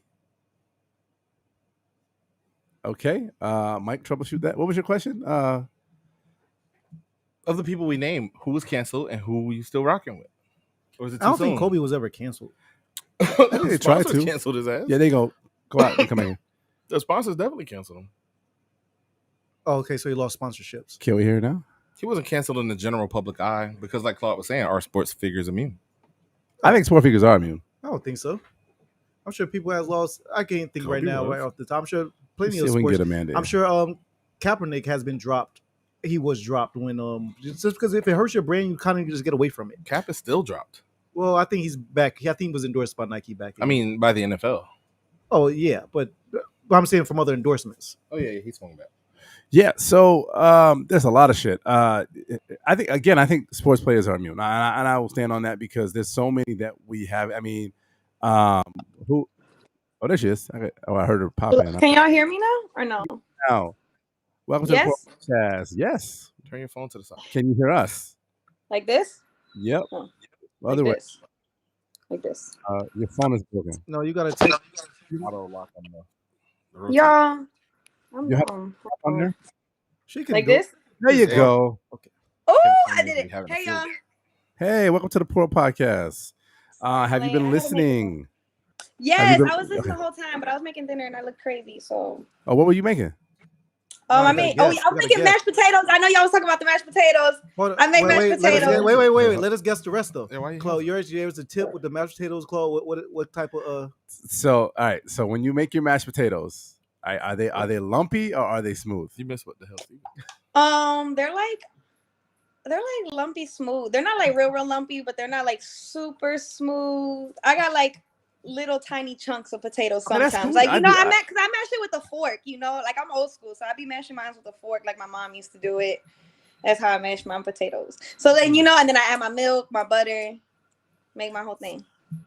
But it's not like lumpy, right? It's smooth and lumpy. That's how mine Yeah, is. Mine it's just are how- not how soup. potatoes. She said what she said. Yeah, mine is. She makes it like she makes mine. My man said No, it don't sound like that at That's all. not what she said at all. All right, my mashed potatoes have a little bit of lump in them. I prefer them to be whipped into a point Listen, where your they're mashed thick. potatoes have been canceled. Okay. My mashed potatoes have been canceled. It's the only white thing that's been canceled in a minute. No, Yeah, I'm joking. mine's are fluffy like clouds. That's how mine are. See, like clouds, fluffy like clouds. Mine are fluffy like clouds too. Anyhow, What go are ahead, you Mike. talking Answer about? your question. Go ahead. My question was to excited. you. We playing the guess what she cooked game, and she gave Oh. you a hint with mashed potatoes. Salute to Steve. Oh, for the y'all not question. gonna guess this. I don't. You want me to guess what she was cooking? She said mashed potatoes. That's not all she had for dinner, Claude. Oh, you had more than mashed potatoes? What goes with mashed? Like what type of thing? Like, What? He tried to keep the camera off us, but I we don't here. know what listen, she's because- doing. listen, obviously, when you make mashed potatoes, Claude, for dinner, that must be all you eat because you drink it like a smoothie. Gotta get And some it's- protein in. No, is that protein? No, it's I- not. So I'm It's not protein. off topic. That But was- I'm gonna ask mashed potatoes. Do you have a steak? You said no. We wouldn't guess it because you probably wouldn't have a steak. She definitely probably has some. So what's it You're called? supposed to be veggies. guessing, not asking questions. Some veggies, probably some veggies, and like some kind of like meat, like maybe a steak. It was like how you said the Rose Casio, the Hispanic shit. How the fuck- Chorizo? That was one of the That's guesses, some sausage. chorizo. But no, it was damn, I can't. Rosca pollo. That's the show I was Yeah. thinking of. That's the show I was Rosca thinking pollo. of. Go ahead, Mike. Not what with you mashed get? potatoes. My What'd you guess? Rosca pollo with mashed potatoes. I mean, anyway, my guess is going to simply be chicken. She said we wouldn't guess that. No. Yeah, she said, So I was trying to go none with of I y'all. wouldn't guess. Listen, I did mashed was a potatoes diversion. with rice, and I did my meatballs, but I Wait, did what? this like Spanish style. So like my Meatballs, meatballs aren't like meatballs. actual meatballs. They're like albondigas, you know, and I make them with like Lola. onions and tomatoes and what. It's good. Okay. Okay, Like so all that sounds delicious, but you made rice with mashed potatoes? Yeah, I make rice with all my meals though. Like you're gonna always eat rice with Never seen every that single before. meal that I cook. You're gonna add rice. I'm like I was raised like that, so that's how I do it. You gotta rock with a Yo, Latino. I've to never get seen that. What? You gotta rock Rice with with a Latino. lasagna, rice with So your pasta, Latino right? I know. girl makes rice and mashed potatoes? I said you got to, but yeah, I cook is what it is. So I don't know. The question is default. Whatever. I'm sorry. Go ahead, Lola. No, Oh, my you had to man, have my yourself man. over. You did them like, come on, you're different. When I first started cooking for my man, I made lasagna and I made rice with the lasagna. He looked at me like I was crazy. I was like, "Why are you looking at me like that?" He's like, "Why is there rice with my lasagna?" I'm like, Is your man Hispanic? "What?" Yeah, but I No. guess like he just He was did looking never ate sideways it when he like was that. So it's not a Hispanic thing. He You was just still odd. eating and shit. It's just my mom did that. I don't know. Maybe it is, maybe it's not. But yeah, no, There he we looked go. at me like I was wild. All right. Well, whatever you were, His eating, mother you were would never. definitely grubbing on it because you literally you look like a chipmunk. You had it full. Your mouth was full. You were swallowing. You were taking it down. Damn. It was so Pause. good. Let me get the- Anyhow, so you've been listening to the show. So as of right now, we were talking about R. Kelly, but again, the conversation is not just relegated to R. Kelly because there's a lot of people that have been canceled or attempted to be canceled, and generally the question is that do we have to give up the body of work for an artist that has done something bad or a bad person that in the masses or society has deemed a bad person and or a person that the law has deemed has committed a crime or done something bad? Do we have to give up their work as well? And before you answer your question, can you tell everybody, introduce yourselves? We didn't even do that. We just talked about your dinner. Introduce Oh, yourself hi, and tell everybody who you are and what you do. I don't look this crazy, but it's a weekday and I'm a mom. So hi, I'm King Lola _King Lola on Instagram _A is for art _ on Instagram as well because I'm an art curator. I'm like an event curator. So Thanks that's for what I inviting do. us, by the way. No, thank you guys for coming. I'm very excited. Y'all should come out to the Halloween party on the 27th. We're having a Halloween party. A is for art Halloween I party. think that we had something we were talking about that. We were in talks for that, I think, already. So I think, okay. So she can't finish it here. She was promoting it. no, she's saying we should come, and I was just saying I think that we were already talking about. Where should we come, Lola? Yeah. Is that what we're saying? Okay, cool, perfect. I was talking about that. But yeah, so I'm an event curator. I curate art shows, fashion shows, all kinds of shows, you know. If you guys need me. So you deal with creators, basically. You deal with creators on a regular basis. That is your job. Yes. As someone who deals with creators, you can maybe have some insight into this ideal of this topic that we're talking about, right? Can we or should we be able to separate the body of work of an individual from their off court or off the field actions? No, I just cancel them altogether. I'm not gonna lie to y'all. It depends. Wow. What does it depend on? Growth. I think because you mentioned Chris Brown, like R. Kelly canceled, like because are they still benefiting from me listening to them? Like when I stream them, are they getting paid? Not as much as you think. Okay, but are they getting paid? Is my streaming them, is that putting any kind of money in their pocket? And if so, then no, I'm not listening to it. I'm not going to give them any kind of anything. Even if it's a penny, you're not going to get that from me because he's disgusting. And like, I have kids, you know, like I have a child, so I would never want to, you know, and like, I just feel like if you have kids, you should understand, like, you don't want that happening to your kids and your kids being under those circumstances, like what he did to those girls. Like, that's fucking nasty. That's nasty. Yeah. So I have a question for you. Because I what he did to those girls is nasty, and I want everybody to know that the Pour Up Podcast is 100% against that, no question. But what if I told you, say, for every stream that you stream of an R. Kelly song, $1 goes to someone, right? Say so whatever. Say he gets 1% of that, and there's a 99% that goes to other people, producers, musicians, people who have families and livelihoods that also need to be taken care of as well. They put a lot of hard work and time into that project. Right. Well, and it's not go ahead. That's hypothetical, and you can't in something like this, you can't be hypothetical because it's not happening. Like, I feel like if that was the case, then maybe I'm not really sure. Like, if it's really just like right now, it's just too fresh for me to be like, yeah, hell yeah, I'm gonna do that. I can't be like, yeah, I would. I'm just not. I'm against it. Like, but again, it comes with time. Like, with Chris Brown, like you mentioned Chris Brown and Rihanna, I didn't listen to Chris Brown and I was like his biggest fan. I was like, run it, you know, all that in like middle school and all that. But when he hit Rihanna and I saw what that happened, like I come from a family where that's happened to like members of my family. So it hit real close to me and I was like, nah, never. But when I saw, and I know it's like, you don't know these people. So it's like, does it really matter to you, you know? But I didn't stream Chris Brown. But when I saw that Rihanna was cool with him and Rihanna forgave him, I was like, and I was a child, you know, too. So I was like, she can grow from it and she's forgiven him. Then I could, you know, he's apologized and he's grown as a person. He's done what he has to do. Then I can start streaming him again, you know? So I have. So but you that's waited, just. so you had to honor you. So you had to give it time. So I guess you waited to start back supporting Chris Brown after the speed knots went down on her head. That's when after the knots on Rihanna's head like went down. Then when that went away, then you was able to stream Chris Brown again. No, you don't. No. I'm just asking. I don't know the time frame. No. How long did it take? Took a long time. I didn't listen to Chris Brown for like 5 years. Chris Brown's been around for a long time. I didn't listen to Hey, them knots on them. I think it took like 5 years to heal. To be honest, them bitches was up there.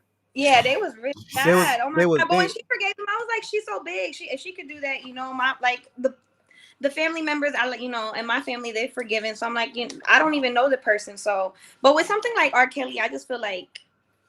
So I guess it comes down to a personal moral sake because I understand, Lola, I understand that opinion. I respect that one, but in the same breath, well, I can't even do that because honestly, I do agree with you. There's a big difference between dealing with children and domestic violence. Yeah. We do not condone neither one, but some things are just completely unforgivable. But again, separating him from the music is easier for me to do because when only sticking to R. Kelly, when I've heard his music in the past, my brain didn't go to it being written about or for children. That was never my brain thought process. So I'm still here now. But listen, so when you're listening to like, when I listen to this, and I know that sounds so stupid, but that stuck in the closet or trapped in the closet, whatever it is, I've heard it so long, that one. I think about before that shit was I would play that and I was like in middle school playing that or you know, but now I think about it, I'm like, whose closet was he in? Like his own. Like I don't know.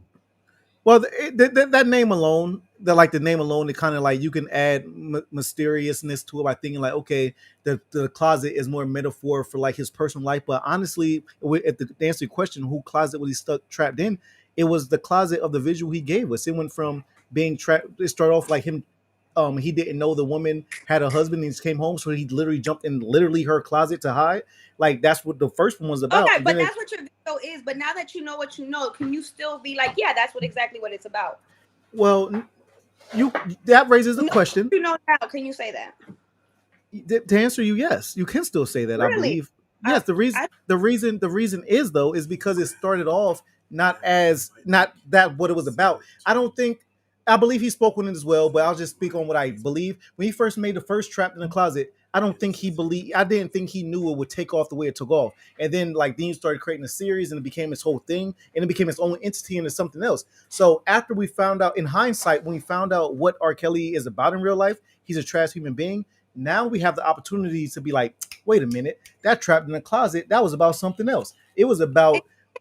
But now, so can you play it knowing that it might be about something else? Like I can't because I know that like it might be about something else. All his songs might be about something else. Like all of his music might be about these little girls. Like, you know. That's true. And I think to bring it back, one of you said that it's an age thing. And I 100% agree with that. If you are in the same age bracket as R. Kelly, you are going to say, yeah, go ahead and stream his music because I can separate them. Because you guys grew up with him. You feel me? Like you guys, or not you guys particularly, but you know, like the I know what you mean. Go ahead. Keep talking. They've grown up with it. Like, you know, so it might be harder for you guys to separate. I mean, it might be harder for you guys to be like, oh, I can't listen to him. Like y'all grew up with that man. For somebody who's like not in that age group, somebody younger, like the new generation, again, it's about morals and it's about like where you're growing up in right now. And right now, like we're in an age where social media takes off with cancel culture is insane. Like, so I feel like age has a lot to do with it. A lot of older people are going to be like, yeah, I can separate the music from what he did. But for me, like myself, like I can't. Like if I hear him in the club and even when I'm drunk, like I've heard him in the club and I look crazy. I'm like, what the hell are they playing? Are they serious? Like, because I can't. I just can't. I fully understand. I get that, and that makes sense to me. And like any traumas that any human being will have, if something triggers that, no matter where you're at, no matter if you're in a club or in your car, whatever the case is, you're not going to rock with it because you may feel like your personal morals just won't allow it for whatever reason. So I understand that, but also in the same breath, other people like that DJ didn't throw it on because he thought people was going to leave the club. He threw it on because he thought the club was going to keep rocking. And you said you stopped. You couldn't get you couldn't keep moving with that record. But if you looked around you, everyone else was a lot of other people was still with it, right? People were still Yeah, dancing. yeah. No, So it's kind of and like hit or miss as far as like okay, we might have lost one or two, but the other I hundreds feel in the like club is it cool. really depends on your DJ too, because there's not many DJs playing R. Kelly no more. Like, That's true as well. from the clubs that I go to, I haven't heard no R. Kelly being played at all in a long time. You know what I'm saying? So when I did hear it being played, I just so happened to be at a bar where, like the DJ was a little bit older. Like it wasn't like my regular DJs that I hang with. Like or that I Right. know or like that I be at the club with. So it definitely, again, it just I feel like that hit it right on the head too. It's just like I feel like the age thing is what's going to be able to, like, you guys are going to be able to separate it versus somebody else not being able to separate it. I have a question for you. Were you an R. Kelly fan prior? Like, were you an R. Kelly fan I at did. all? I watched all the. You listen, like I was like trying to do it for my 7th grade talent show. Like I want to do the Trapped in the Closet. I thought it was so funny because I was like an MC back in the day. Like I hosted the talent show, so it was like a little bid we wanted to do. Mm-hmm. It didn't pass, like, because it was like that song didn't pass, like, with the administration. But Right. What was the song? Oh, Trapped in the Closet. that track. We were trying to do like a little, me and like the MCs there, because I used to go to middle school and I did the MC for the talent show. We were trying to do like a little, like intermission kind of thing, funny or whatever. But it didn't pass. But because a lot of trap. Like I know like a few of them. It's not like I'm like a super fan, but like back then, like the songs that played, those were the songs that you used to jam to. Like I used to go to like the teen clubs and R. Kelly would play a lot, and those were the ones that you were grinding to. You feel me? Yeah, like because back then we were grinding. Like I heard back in the teen clubs, like when y'all was dancing stuff, R. Kelly was like in the Raptors, like Sting, like the wrestler Sting. He was just up top looking down and like he was just happy about it. Do you know who Sting is, the wrestler? Bro, you quoting shit way over her AJ. Way over her age. That's what I'm asking. That's why my question to her. I don't know who Sting is. No. You're the wrestler Sting with the painted face, like he has a white mask and everything. You ever heard of that wrestler Sting? Oh, No. Hold on one second, Amanda. So Like, you gonna tell her who it is? What those fingers? No, Sting was just an old wrestler. Like our generation will understand, as far as him like looking down from the Raptors on the situation. I have a point to her though. Before if we're moving off the point, Yeah, keep going. Go ahead. So you say you were in middle school when Trapped in the Closet came out? What year did it come out? Because I remember like I was like might be in like the 8th grade, 7th grade. I don't. Even if you were a fan, I don't know if you experienced the true like I was listening.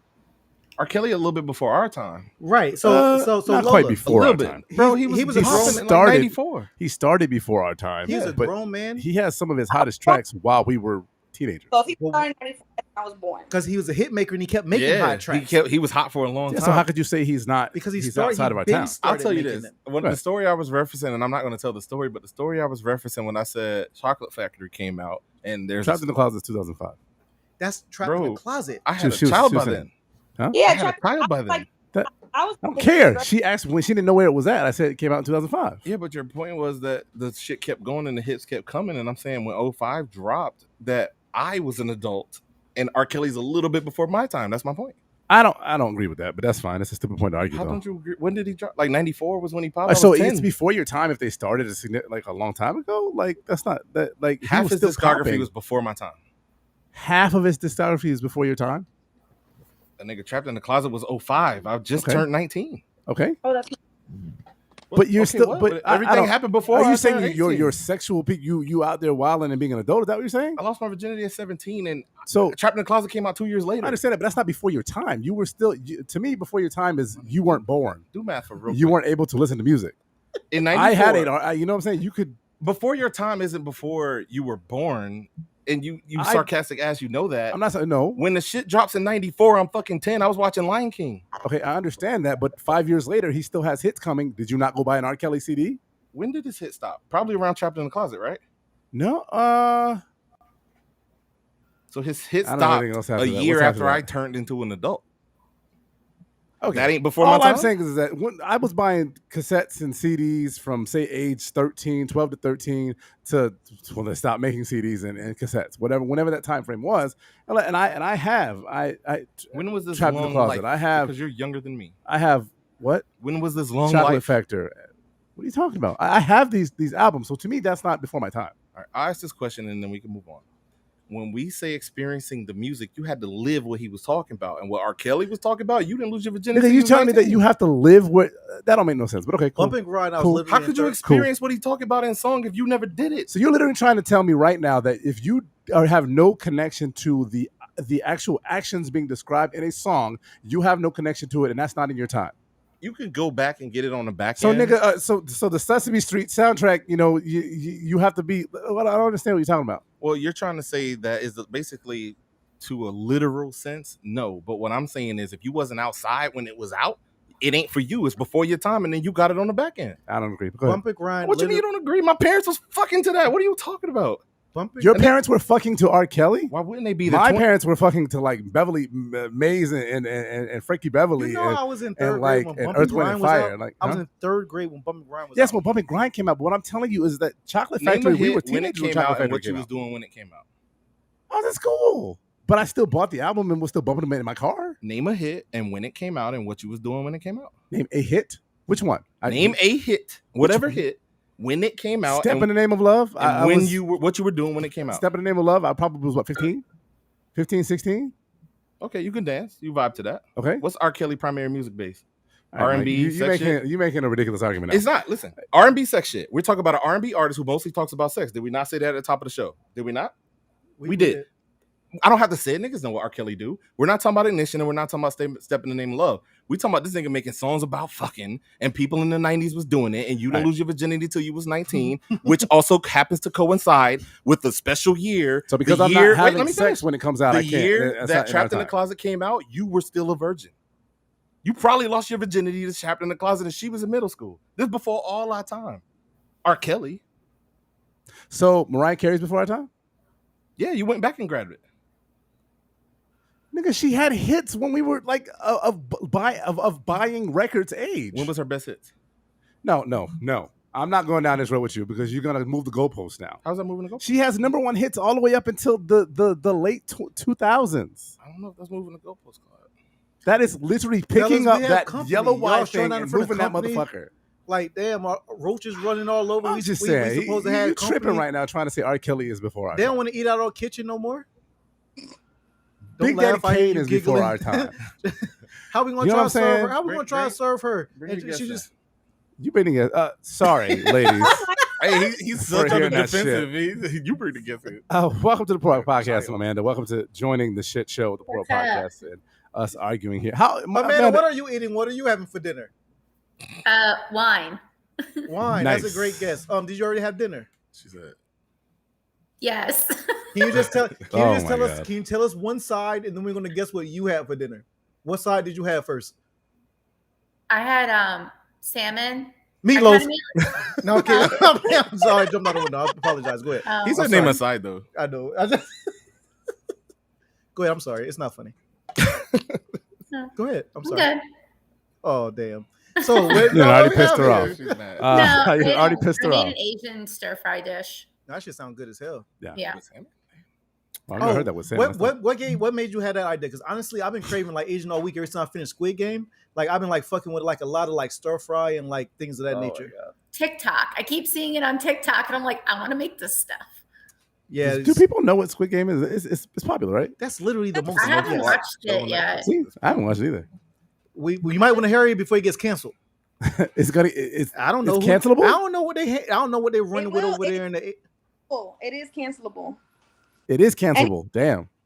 Cancelable nowadays, by the way. I But mean, everything's cancelable nowadays. Cancel culture is a fake thing because, like I said before, they could try to cancel things, but like Steve said this before, there's always a subgroup of people that will rock with that person. Now, I think, generally speaking, as a person, the world has canceled R. Kelly. R. Kelly is a pedophile cultist leader, and we let him go.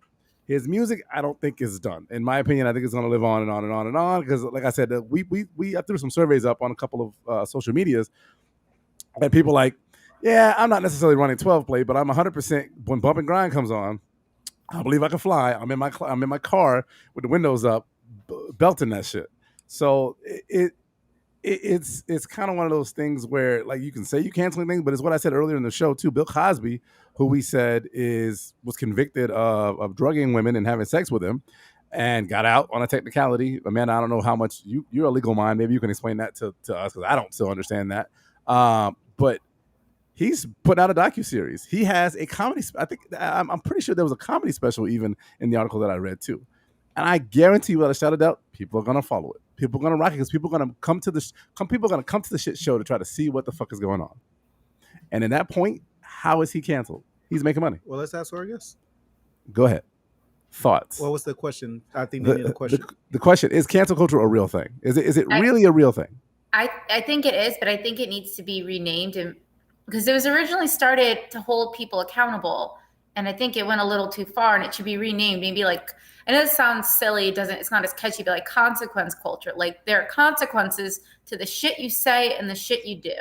Change the C name. I'm actually feeling that. Let's cancel culture. She could call it consequential culture. Rebrand it. You know, when it comes to like Harvey Weinstein or Bill Cosby or R. Kelly, like what they did was awful. And like what Lola said, I was watching earlier. I don't agree with listening to, you know, or watching shows or listening to music because they get royalties, they get annuities, they get this money still. And it's like, they don't deserve that. And that's kind of messed up that like, well, yeah, fine, they're rotting away in jail, but like, they're still making money from us. Although I do kind of think as the generations go on, like R. Kelly's music might fade away compared to other musics because of, you know, his name and what he's done. It's attached to his music. And like, for example, like Harvey Weinstein, he produced and directed a lot of damn movies. So a lot of them. You don't even like, I didn't even realize how many. And It's they're a lot. movies that I've watched like last week. Yeah, and so which is your point? Are we canceling everything we did or not? My point is that you can try as hard to cancel. It's not going to be super effective. I don't really care to listen to R. Kelly's music. I don't really care to watch the Bill Cosby Show anymore because I know what they did and it bothers me like as a woman. And but like to fully cancel someone right now in this day and age with all this technology, it's just kind of impossible. I just don't care to watch it or listen to it, and kind of thing. So I'm gonna ask you the question that I asked Lola earlier, and it was that you know, it's easy to say let's cancel the Cosby. Let's use Cosby Show for example. Let's say let's cancel the Cosby Show. Bill Cosby, you know, he drugged and he raped women. Okay, cool. The Cosby Show, not cool.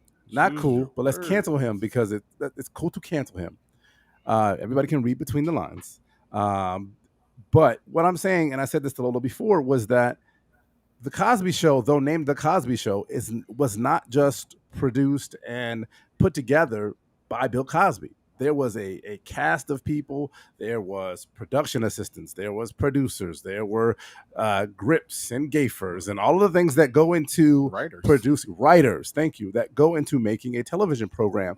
And I don't know how residuals work for them, but I would have to imagine that if nothing else, they don't want their legacy but like thrown in the trash. And I still want Claire Huxtable to eat. About to get people trying to cancel her now. If TV shows go on reruns, they get annuity checks. So basically, everybody, anybody on that show that's an actor or actress. Here's the thing, though. I mean, I'm sorry, not because just so I'm aware, maybe you know more than I. So I'm just going to ask you this question because maybe you enlighten more people like myself. It's not just the actors and actresses; it's the production behind the scenes. It's the light man. It's everything, right? That's why it's important that I know for sure. Oh, you maybe not know. Okay. Actresses, but I don't know about the crew. So that would be something I'll have to Google, but I know for sure actors and actresses. The thing is okay, how about take Bill Cosby's cut and redistribute it to everybody else? Or if they cancel it altogether, then everybody can just sue him for all the money they're going to miss out in the future for these reruns and get compensated for it. They could do that. Are you available for that legal counsel? I don't think. Are you putting your name out there? A little bit more experience. I got you. I could and be I'm probably wrong, not licensed in that state. Well, wouldn't that be like, I don't know, without getting super into the legality of that specifically, but by law, I would think anyway, we can't just take Cosby cut and just not pay him for the work he Right. did. Yeah, contract is a contract. Because then what about his like? Then at least the money should go to his family or someone else other than like he still did that work regardless of the work he was doing off that camera because he was working in the clubs with them Quaaludes. You can't knock him for that work, but you gotta pay him for the work he did on camera. Well, it depends. What is, you'd have to look to see what his contract says. If there's any clause about committing certain kinds of levels of crimes or things like that. And like a Quaalude clause. What if there was a Quaalude clause? I mean, as opposed to Santa Claus, the Quaalude clause. But that's the thing, though, is like, I think depending on the severity of what someone does, I think it could rise to the level of their entire show being canceled and no reruns, like at all. So but it's never happened. So thank you. So you yes or no. So Mike actually took the words right out of my mouth because my next thing was going to be the other show that was compared to the Cosby Show for many, many years when it was on was the Roseanne Show. So Roseanne had a show and then they brought it back and then they ended up turning it into the Connors, but they fired her and allowed the actual show itself of everybody else to kind of go on and live on, kind of like saying, hey, we got rid of the bad actor and we got everybody else here. Now, I don't know. You cannot go back and erase Bill Cosby from the Cosby Show and put I don't know, Robert Townsend or I don't know, some old black actor there. They killed her off. Yeah, they just. But that's only because they have it going forward, So to me personally, I'm like, well, let's not cancel the Cosby Show. Let's let the Cosby Show live on because it was a great show and we all resonated with it. But let's make sure that any other future projects involving the Cosby Show does not have a Heathcliff Huxtable. Let's kill him off. What did I tell you before? They could literally have that show, kill him off. He was old anyway. Knock him off. He's done. And continue the show if they were to continue it. But they literally ended projects. They ended reunions. They ended all these different things that was going to happen as a result of it. And I'm thinking to myself, like, yeah, we can say, hey, Bill Cosby's going to benefit off of this, but there's a lot of people that are going to be fucked over because of the actions of one person, and one person didn't create the Cosby Show. Well, I mean, he did some really fucked up shit, so it's kind of the consequences of his actions. What up, Lola? You think that all of them would even go? It's called the Cosby Show. You think that Claire Huxtable, all of them would come out and be like, yeah, let's go on a reunion without Bill Cosby? Yeah. Did you? So yes and no to that question, because we just saw the Fresh Prince of Bel-Air. Technically, they brought back the original mom that's supposedly cuckoo, but that's only because Will is cleaning out his closet. You know what I'm saying? Everybody else probably would have been perfectly happy not having that reunion without dark skin Aunt Viv. I want dark skin Aunt Viv. I love dark skin Aunt Viv.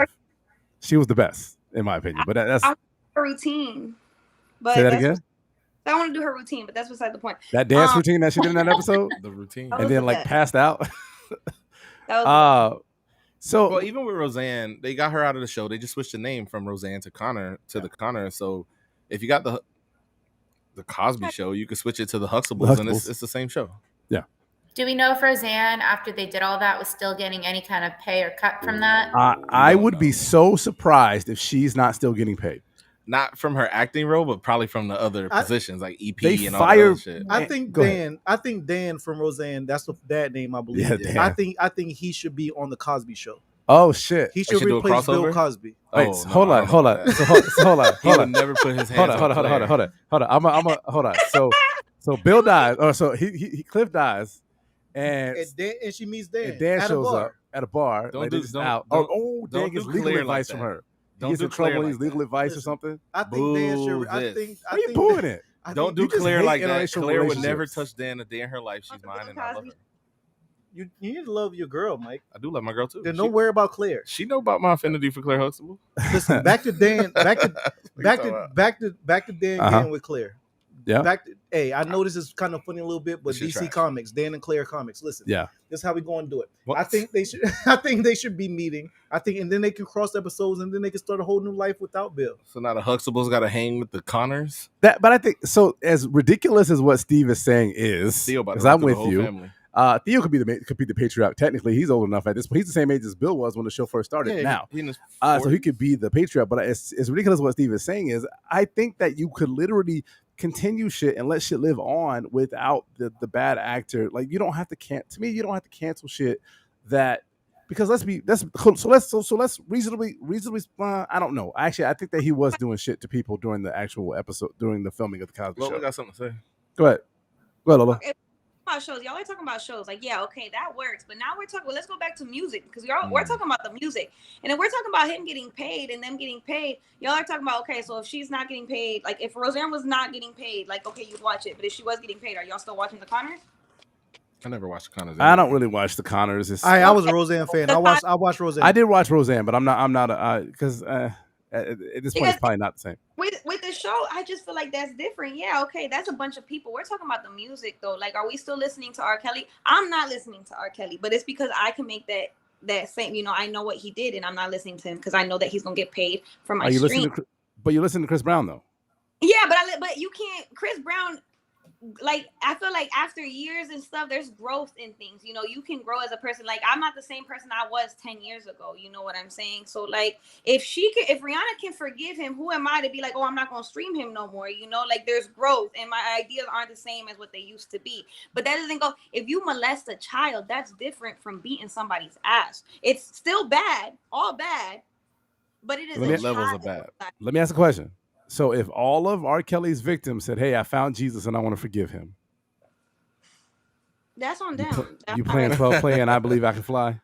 No, I'm not. Are you? So you're not gonna let that 12 play? I'm not gonna ever forgive no pedophile, no none of that. That's nasty. Yeah. What if subconsciously, yeah, he had 12 records named 12 play, but what if it was about a 12-year-old and he was saying let 12 play, Claude? What about that? Ooh, you ain't think about that. You gotta do the math. I told you I can't play the sexual R. Kelly songs anymore. My mind goes to a bad place. I can only play the triumphant ones, and again, I'm not bumping them loud in my car. I'm not bumping them loud and proud like a What about Trump Sweet sticker. Sadie? Y'all don't let that shit rock on the Sunday. What's that? Sadie. R. Kelly when he sang Sweet Sadie. Oh, Sadie, the song Sadie. I was like, I don't think I can talk about Sade. No, that's Sadie, still on yeah. R. Kelly. Yeah, that's a Spinner song though. Go ahead. That's a what? It's a Spinner song.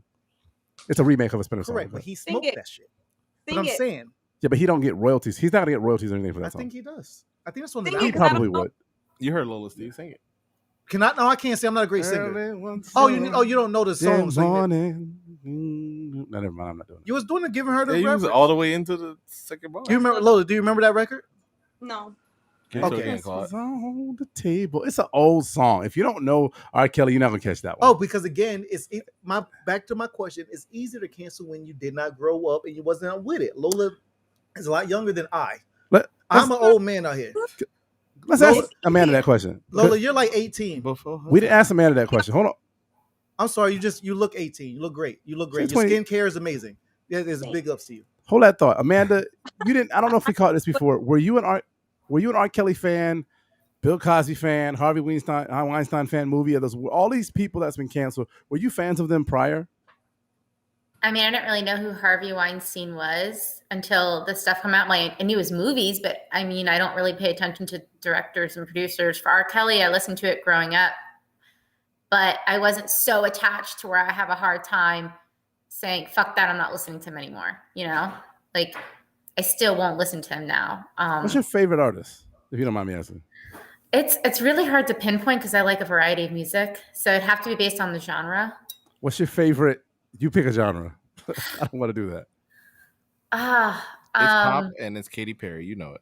I was thinking Taylor Swift, but I don't want to be a mix. I guess country would be Tim McGraw. Okay. I have for heavy metal, I like Five Finger Death Punch. I heard of them. That's wild. What the fuck is that? That's a karate movie thing. Five Finger Death Punch. That's a band? Yeah. It's a band and it's a karate I ain't gonna lie to you. Off the name alone, I want them canceled. I don't feel safe. Five Finger Death Punch?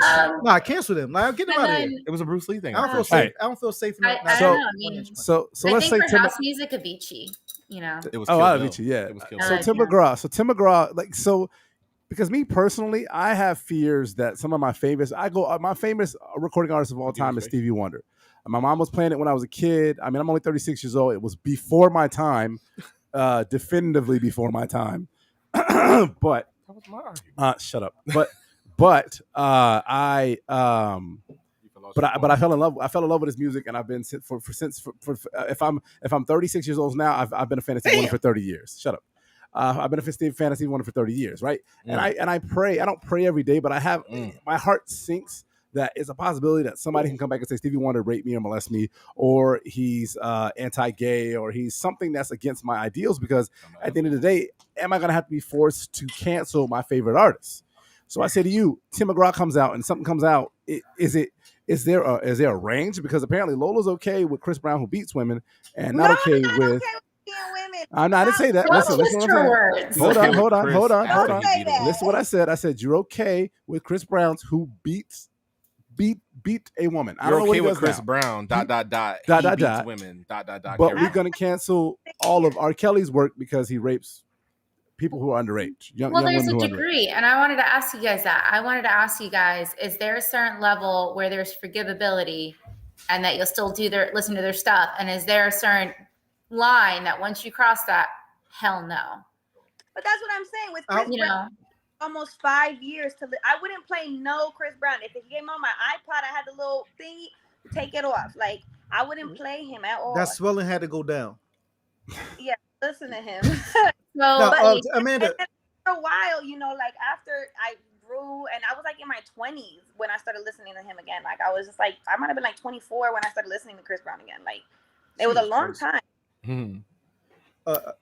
so Amanda, for me, Amanda, you're just so young. The nigga Chris is younger than us. Amanda, you were saying something. Yes. well, Well, she asked a question. Well, that was my question. I actually do genuinely want to know what is your guys' like boundaries on things that are forgivable and things that are not forgivable for this type of stuff. Me personally, when it comes to something like this, I apply the Scarface rules. No women, no children. You do something to women, I personally, I can't fuck with it. Children are absolutely off limits. Again, the question goes back to: can you separate the man from the music and things like that? I can't fuck with R. Kelly as a person. I'll tell you what. R. Kelly as a person, there's no handshakes. I'm not dapping this man up. I'm not shaking his hand. I'm not taking pictures. I'm not wilding like wilding me. Like I'm not like, oh, he's in a bar, like it is crazy. R. Kelly here. I'm happy. None of that. But again, as far as the music, because when I was a child listening to some of the best music that was being presented to me at the time, like I don't connect that to a kid. I'm listening to Bump and Grind. I literally was in 3rd grade, literally. Like, so it's like I didn't think he was talking about a kid. I thought that was adult activities. And when I grew and I became a young adult myself, and I started to participate in the things that he was speaking on, like that music was fire to me. It slapped. It helped me achieve a lot of things in these streets. You know what I'm saying? But just like, so What'd you achieve? You know what I'm saying? You know what I'm saying? I thank you, man. I was hitting goals and things like that. You know what I'm saying? You know, With just from R. Kelly? you know, it assisted. I ain't gonna lie. Yeah, our Bump and Grind kind of helped assist in the goals I was trying to achieve at a young adult age. It was a soundtrack to a few. Yeah, situations. you know what I'm saying? It kind of helped out in things of that nature. But the thing is, though, we also everyday life, we also never cancel like the Star Spangled Banner. That shit still slap. Y'all stand with that. That's a fucking hit. We still pledge to the Legion. We ain't changed the lyric yet. Fit it all off and shit. So we're able to still. What'd you say, Lola? They don't pledge allegiance no more at schools. No, they don't. Okay, I don't know. I haven't been in school. My child is grown. They don't pledge allegiance at some schools, but I guarantee you, in the southern belt of Texas, they definitely pledge the allegiance to the flag. To not get in the weeds, you're right, Club. To not get into the weeds, like there's certain songs that was written that them shits at a baseball game, football game, these shit still bangers. You standing up the Star Spangled Banner, people still close their eyes and tears still dropping. So if tears are still dropping at that, then why can't R. Kelly still help pennies drop? If pennies can't drop, why are tears still dropping? Because he's getting paid. So is a Star Spangled Banner writer. He raped girls. I agree with you. We're on the same accord here. But the question, just because we agree, does not mean I still can't ask the question. You and I, Lola, and all of us here are agreeing, and Amanda as well. Everyone here agrees with that, what you're saying. But if a tear can still drop at the Star Spangled Banner, why can't a penny drop at Bump and Grind? Because that penny probably belongs to a woman, and he raped women. I would say most likely children, not women at this point. Sorry, you guys have a co-host over here. Okay. No, I like it. Yeah. Can you? We actually interview dogs, so Give a pet for me. I would like to pet your animal. Give a pet for me. Her Extra name pet. is Siri. Siri. I nice. like the name. I Siri a lot of things. Well, you We should named ask- your dog Siri, so every time you yell at your dog, your phone goes off. Well, I had to deactivate it. Jesus. I adopted her, and that was her name already. And then Okay. the day I had her, she bit my phone, and Siri went off, and I felt it was appropriate to keep. That's So, cute. That makes sense. Y'all just do the craziest things for your dogs. But anyhow, go ahead. Who's y'all? You but know who no, y'all the is. thing is I White have a people. rule. I will If say you- it. When did you say it? If you hurt women, children, you rape, sexually assault, not even women or children, but even just guys, like anybody that's a victim of sexual assault, abuse, molestation, any of that, I draw the line. I can disassociate and not give a shit. Makes sense. But when it comes to saying phobic things or anti-Semitic things, racial things, if you made a mistake and you're genuinely sorry and you're doing the work to learn and do better, or like with Chris Brown, domestic violence, if he genuinely did the work for anger management and he said he was sorry and he took the years to rehabilitate and do better, I might be a little bit more open to being like, okay, I don't fully hate you and I'm going to disassociate. But if you're a repetitive violator of any of those categories, then I just don't care. So you cannot be a habitual bitch beater. You just can't be habitual asshole of just all the bad, like, Can we abusers, use? racial, slurs or I agree. anti-Semitic slurs, any of that. Just constant. I fully agree. We all agree with you, but just to be, I would like. Can you agree to that term? You cannot be a habitual bitch beater. Just like that. Can you say that? Habitual woman beater person. No. I'm sorry. You said no. Hey, whoa. Whoa. The bitch does not mean It's female at not all. Only females. That's not at all. There's a bunch of males. That's a bunch There's of like male two bitches. sitting at this table right now. There are two sitting at this table right now. Michael You agree there Vick. are two bitches at this table right now? No, Yeah. no. Okay. So like with the Michael he Vick can't- thing, like you he can't got do that caught, because he you- got pressed again. I'm sorry. So like, it's just. I mean, Let with me- R. Kelly or Bill Cosby, what they did, there's no forgiveness. Sorry, there's no. Let me see if they rehabilitate themselves and they Before do better. you ahead. move the point forward, I Go will ahead. piggyback on what she said. We are talking about Chris Brown, who domestic violence once, which isn't okay, and he should square up with all the dudes and all the times. But he did it once, and what Cosby and Weinstein was doing, the numbers is tied. They're 15 plus on. So you know each for a side. fact that Chris Brown, Chris Brown accusatorily. he hit Rihanna one time. I think Well, that's he the just got general accused of consensus. slapping a woman's wig off her, but he didn't. No charges were pressed. But I don't know how true that is because no charges were pressed. There was no evidence, nothing. For a man to whoop a woman's ass the way he whooped Rihanna's ass, guarantee that's not the first time he did it, and I guarantee it wasn't the last. Even still, to predatorily give women quaaludes, to give them the sleepiness so you could slide 15 times, to take the calculated attempts at vagina because you was an ugly motherfucker, Weinstein, that you have to use your power as a producer to smash all these actors and actresses. I say actors and actresses on purpose, even though actresses are also actors. I got y'all. But I say it's habitual on their side. The numbers is high. Now, if this is the first woman that was celebrity or public enough to get beaten and get the information out, I'm sure Chris Brown got some numbers under his belt, but I don't even know if his numbers compare. Like, you can't be habitual with the shits. We only got evidence of the one. When you're a celebrity at that status, people come out. Like the Me Too came out, and people were coming out. That movement came, and it was a lot of people like, yeah, they did this to me. He did this to me. So when that would have happened, when Chris Brown beat Rihanna's ass, the internet was like popping. I think Facebook. We were past MySpace. I think we were on the Facebook, like platforms at that time.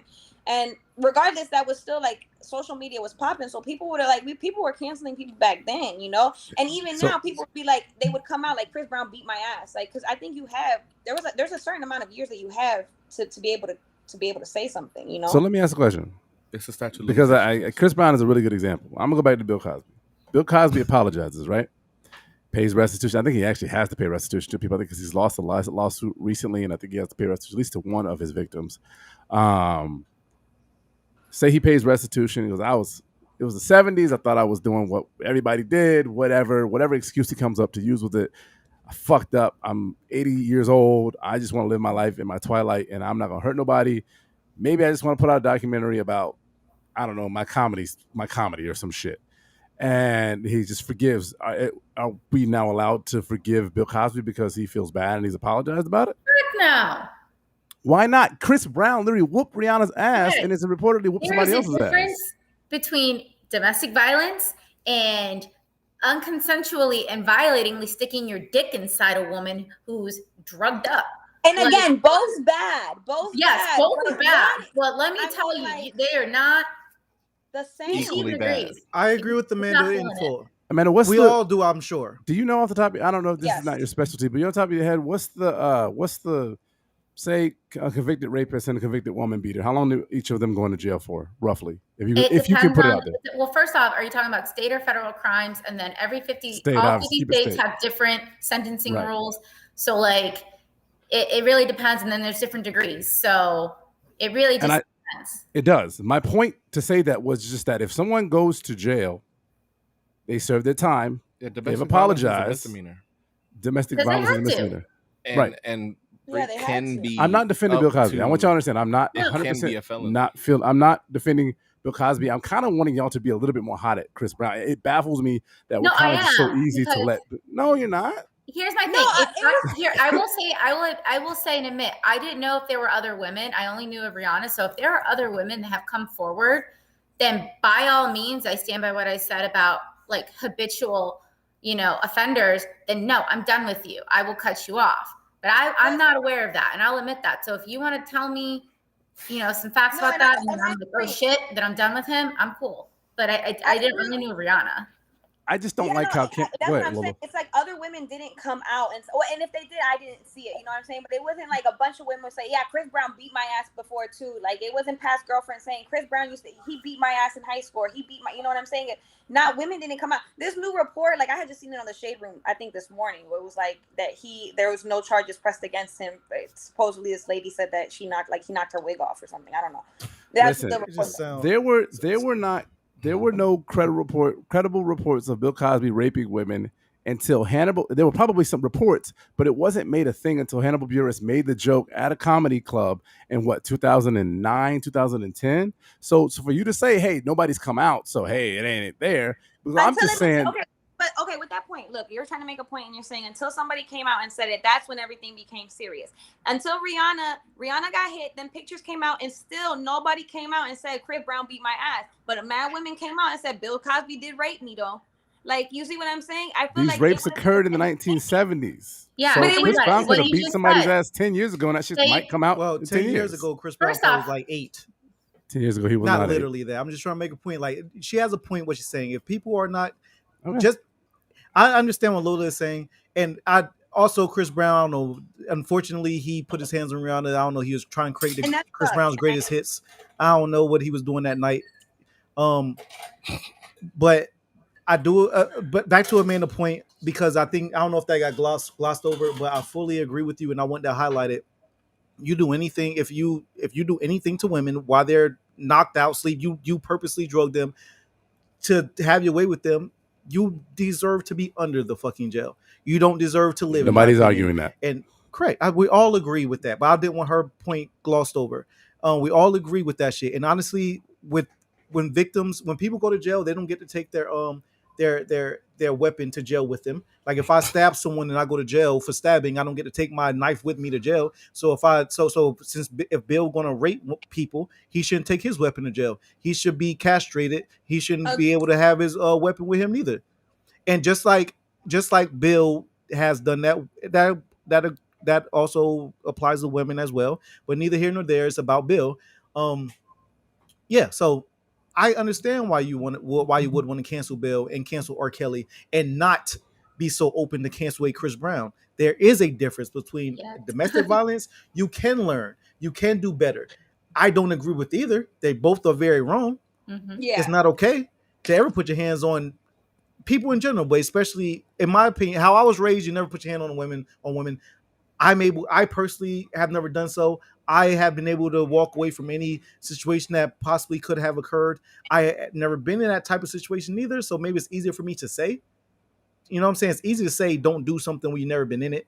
You know what I'm saying? So I don't know. I just know I have morals and standards, and my Scarface rules apply to this. Women and children are completely off limits at all time. And as far as rape is what you're saying, because Chris Brown beat a woman. They're off limits too. Okay, well, I want to say I'm just saying you want us to be more mad at Chris Brown is what you saying. No, that's not what I'm saying. That's not what I'm saying at all. Please put a name. I'm saying apply the cancel culture as it should be applied. Chris Brown can't beat somebody's ass. He beat her ass. Have you seen? You've obviously seen the pictures. Yeah, Everybody's seen the pictures. that was years. You know the kind of how rage, years ago was the kind of rage that comes to do that to someone. I understand that, and nobody's saying it was like, you know, but she found it in her heart to be able to forgive him. That was a long time. That was years ago. It was years ago. So it's not. Let's say Chris Brown did that right now, and it was in the same situation. It happened in the same time that R. Kelly was doing this. Hell no, I'm not gonna go and say I'm gonna stream R. Kelly. Like, I mean, I'm gonna go stream Chris Brown because it's happening in the same time. But you can't, like, we're comparing the situations in terms of like domestic violence towards rape. We're not comparing it towards like Chris Brown, like, because rape is worse. I mean, it's bad. They're both bad, but you're raping children. Like, listen, I'm not comparing a pedophile to a woman beater. I'm just saying both are awful. Bad. Yeah, they're terrible. Awful. They're both terrible. But and I just think more mad at Chris Brown and no, stop I'm not saying that. And still I'm not saying the Bill Cosby I'm not show. saying I'm not saying be more mad at Chris Brown. I'm saying be mad at Chris Brown. I don't think Chris Brown was canceled. And I was for you, but that's what I'm saying. I was mad at him you. for like 6, 7 years. You were. Oh yeah, okay. So we're talking about everybody, but I think that everybody was pretty mad at him for a while. Maybe he didn't go to jail for that. There's no such really thing as like cancel culture. Like she said, it's consequence because cancel culture got lost. No. Like cancel culture got lost in the sauce a long time ago. It's a lot of trolls online that made that happen. Cancel culture is not applied. It is not applied. There's no system of there's no system. And if there was a system, if there was a bureau of cancel culture, United States Bureau of Cancel Culture, and there was actually protocol and it was applied based on everything, because there's so many things that we cancel this person, we don't cancel this person. How many of y'all watch a Disney movie? You all know that Walt Disney was an anti-Semite? What? Amanda has a question. Go ahead, Amanda. What's your question, baby?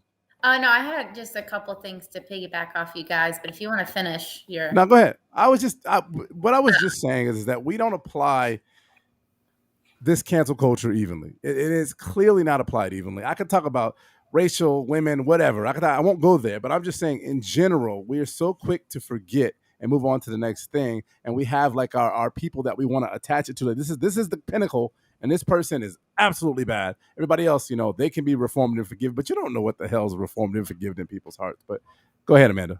Well, the thing is, like, I saw the point of cancel culture when it first started. It had good intentions, and then it went down this freaking rabbit hole, and it just became like it had to be so absolute.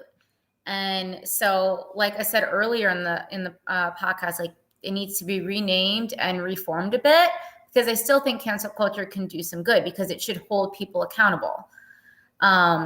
With the Chris Isn't that Brown, what the legal system is for? Huh?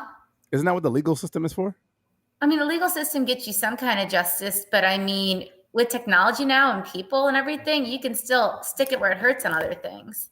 So, I agree with her for I mean, people lose their jobs. The legal system is great, and it's the legal system. But let's say unjustly, let's say collectively, more people felt like justice was not served in the legal system. We can, as a people, we as a people, correct. It's not perfect. Well, I know it ain't perfect. And so us as people, we can kind of control a little bit. You know what? Let's hit them where it hurts. Let's take away their money. Let's do that. So that is what the legal system is for, and it's a system, perfect or not, which I know it is not, but we can still. Well, let's talk about. Go ahead. Is that people have more power with cancel culture to, you know, do things. So like there was a instance on TikTok where this white dude approached these group of girls. These group of girls were wearing bikinis that had cheeky bottoms at the beach, and he was a pastor too, by the way. God-given right to reprimand these women about what they were wearing and how it wasn't appropriate and everything was wrong and blah blah blah blah blah. And God, like the incel energy right there, and just the entitlement and the audacity. And TikTok went crazy, and he lost his job because people reported that shit, showed the video to his job, and they were like, "That's not okay." So like now in this day and age, because of technology, we have more power to cancel someone than the justice system. Justice system, I agree. Only can throw you in jail and fine you. Amanda, that never even made it in front of that. I agree with you. That, you know, the thing about that, and I've seen that video as well, and I actually even followed up and went to his page and them young girls' page and just kind of like got the back and forth understanding of what was happening. as far as the people goes, yeah, he got fired from his job, but that never even made it in front of a judge. That never would have been in front of the judge if it wasn't for Well, because it's cancel not culture. the judge's responsibility. Correct. He can't I fire agree you. with you. I agree with you. So he still got punished. He still got punished as he should have been, but he wouldn't have received that punishment if it wasn't for. So you cancel think culture. that somebody spouting their opinion in a public vicinity should lose their job? Okay, Always, every time. I didn't see the video. Mind you, I didn't see the video. Being discriminatory, being racist, being sexist, transphobic, homophobic, all the things that you should not be, that you're doing wrong, that are unjust. And like, no, yes, those are consequences of the stupid shit you say and think. Those are your consequences for being an awful human being.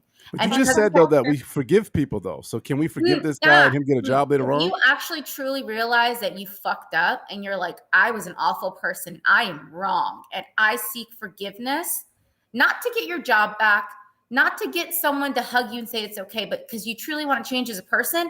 That's a big difference between, you know, just saying that just to get an I'm sorry out there to look like you. Like you have to, there's a lot of work you have to do to change yourself from being a shitty human being. And most people don't want to because they don't think they're shitty human beings. I agree. I think it's a dangerous slippery slope when we give the cancel culture the power of the legal system. The legal system's fucked up. Cancel culture is even like there's no standard. There's zero standard. But it does good. Cancel culture do good. It's not illegal. It does good, but it's also like there's a lot of bad. Dangerous. And there needs to be boundaries. Like what Lola said, Chris Brown. Okay, Rihanna forgave him. That's great for Rihanna, but unless Chris proves that, like, you know, he's actually sorry and he doesn't want to do that again, and he's not going to do it again, and he's trying to become a better person. If he does it again, then I mean, some people are like me, like myself, and maybe even Lola might say, "Okay, we're done with you." See, the problem with cancel culture in that sense, we're done with you. And I hear you, Amanda. And what you're saying is making a lot of sense. The problem with cancel culture in that sense, though, is that it's so fickle. Why are you laughing? Jesus, why are you laughing? Listen, Claude's about to attack Mike. I am about to like throw something at his ass. He's like giggling. I want Claude canceled if he attacks again. If Claude attacks Mike, I want Claude canceled for violence. He's gonna throw something at me. I don't care. Are you high? Did you take an edible? I'm a little bit high, but okay. Like that's why you acting weird. Anyhow, what I was laughing at was Steve reacting to you asking a question and not letting Amanda answer it. She answered it. She was done. I said, listen, Claude's not used to letting women finish. He's not used to. Claude is not used to letting women finish, so he kind of still. Amanda, I lost my point of thought because I was interrupted by Mike. But go ahead. Everybody finish their point of thought. Well, what was the question? I didn't. He never asked it. He was still talking. I was trying to ask it, and Chuckles over here started fucking laughing. It's like he's literally about to fall out the damn chair, laughing so hard. I'm not you. Save the bowl of jelly for Christmas, Michael. All I'm saying is to get back on track. You can apply. Cancel culture has no structure, right? So it's not applied evenly. It's not applied with any sense of direction or any sense of purpose. It's mob mentality. So when you say cancel culture is good, yeah, it's okay if a few assholes that are representing themselves in a way that they shouldn't be. A federal employee or a public employee has a job and they're racist. You shouldn't have racist people in public positions, period. That should never happen. The problem. That's how we live in. So we have to be realistic too, you know, like we have to deal with realism. Yeah, it shouldn't happen. That's not fair, but nobody says that these are fair. These are like, this world is fair, that things play fair, you know, it is what it is. So when you have these people in a position higher, when you have a racist supervisor who's the top, let's say the guy, like the things that happen at Tesla, cancel culture, that happened. Like, I mean, it wasn't super out there, but you have to like, cancel culture had something to do with it because that man came out with a story and what happened. Like, he got settled. Like, how much money did he get with that? He was settled. 137 million. So like it does, I'm not saying that it's good, but it does good. Yeah, there's not a bad because it's twisted. It does need some rules, but I mean, I feel like you can pick and choose, you can weed out what's real and what's not when it comes to cancel culture. Like what's like trolling and what's real. I think there's always enough people on the other side to support the person to keep them rolling in the limelight. Individual people, they can lose their livelihood. They can lose their jobs and their whatever. But we have to be very careful because somebody that's being an asshole and saying something that's maybe inappropriate, they're not touching anybody, they're not committing any crimes. When we deem what they say something that deserves them to lose their job, their livelihood, be homeless, all of the above, we got to be careful about that, because if we go back in everybody's history, everybody's Facebook, Instagram, everybody has something that they put out there that could make them canceled, including me, Lola, Amanda, Steve, and Mike, because nobody's perfect. There's a difference. So we have to be careful about cancel culture. But did they do it? Are they doing it during their employment? Are they a better person? Did they grow up from the past, or are they still doing what they said in the past in their job? And the thing though is, if you're are they doing their job well? Let me ask you a question though. Are they doing their job well? Okay. So that's the thing about private companies is they can do whatever the fuck they want.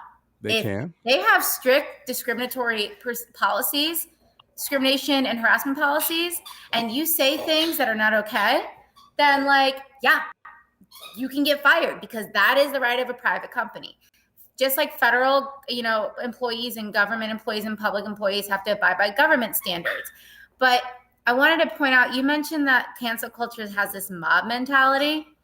100%. Fun fact, that's what conservatives like to call it, to make it sound like this god-awful thing. Okay, hold up. Let me back you up. I am far from conservative. When I've read about it, that's what they like to say. And it's like, it can get mob-like, but Amanda, it's not a mob. Can you, as a single person, being bad people? Okay, I'm sorry. Let's call it what it is. Sociologically, it's groupthink. It's groupthink. Are you familiar with the obviously you're familiar Sorry, with I'm trying to get my dog not to chew on something. You're good. It's groupthink. That is what cancel culture is. It's groupthink. I see it as consequence culture. I see it more as just people trying to hold other people accountable. I do think it did go down a slippery slope, and it needs to be a little bit more boundaries and regulated, but it's also, new-ish. If it's people holding people accountable, why haven't we been holding people accountable this whole time? Why now, when there's social media and we have this gathering of people that can come together and put people in place, is it now something that, hey, let's cancel everybody? Because now we don't like how it looks on social media. We don't like how. Go ahead. Because America is slow to catch up to justice and equality, and America's fucked up. Hey, literally, we are slow to the plate, and we are trying to get there, and we're moving at the speed of tortoise. We are a very young country, so let's be real. We are a very young country, and the things that go on in the United States, it can't. I would say pales in comparison to some things that go on in some other countries. You know what I'm saying? So I want to be. I'm not somebody that's anti-America. I love the country that I live in, but also this group think. I won't say my mentality. This group think of cancel culture is not just the United States. It actually breaks the barriers of geography, and it literally is something that's a global concern, in my opinion.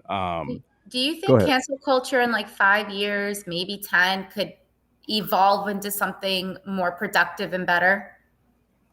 I do.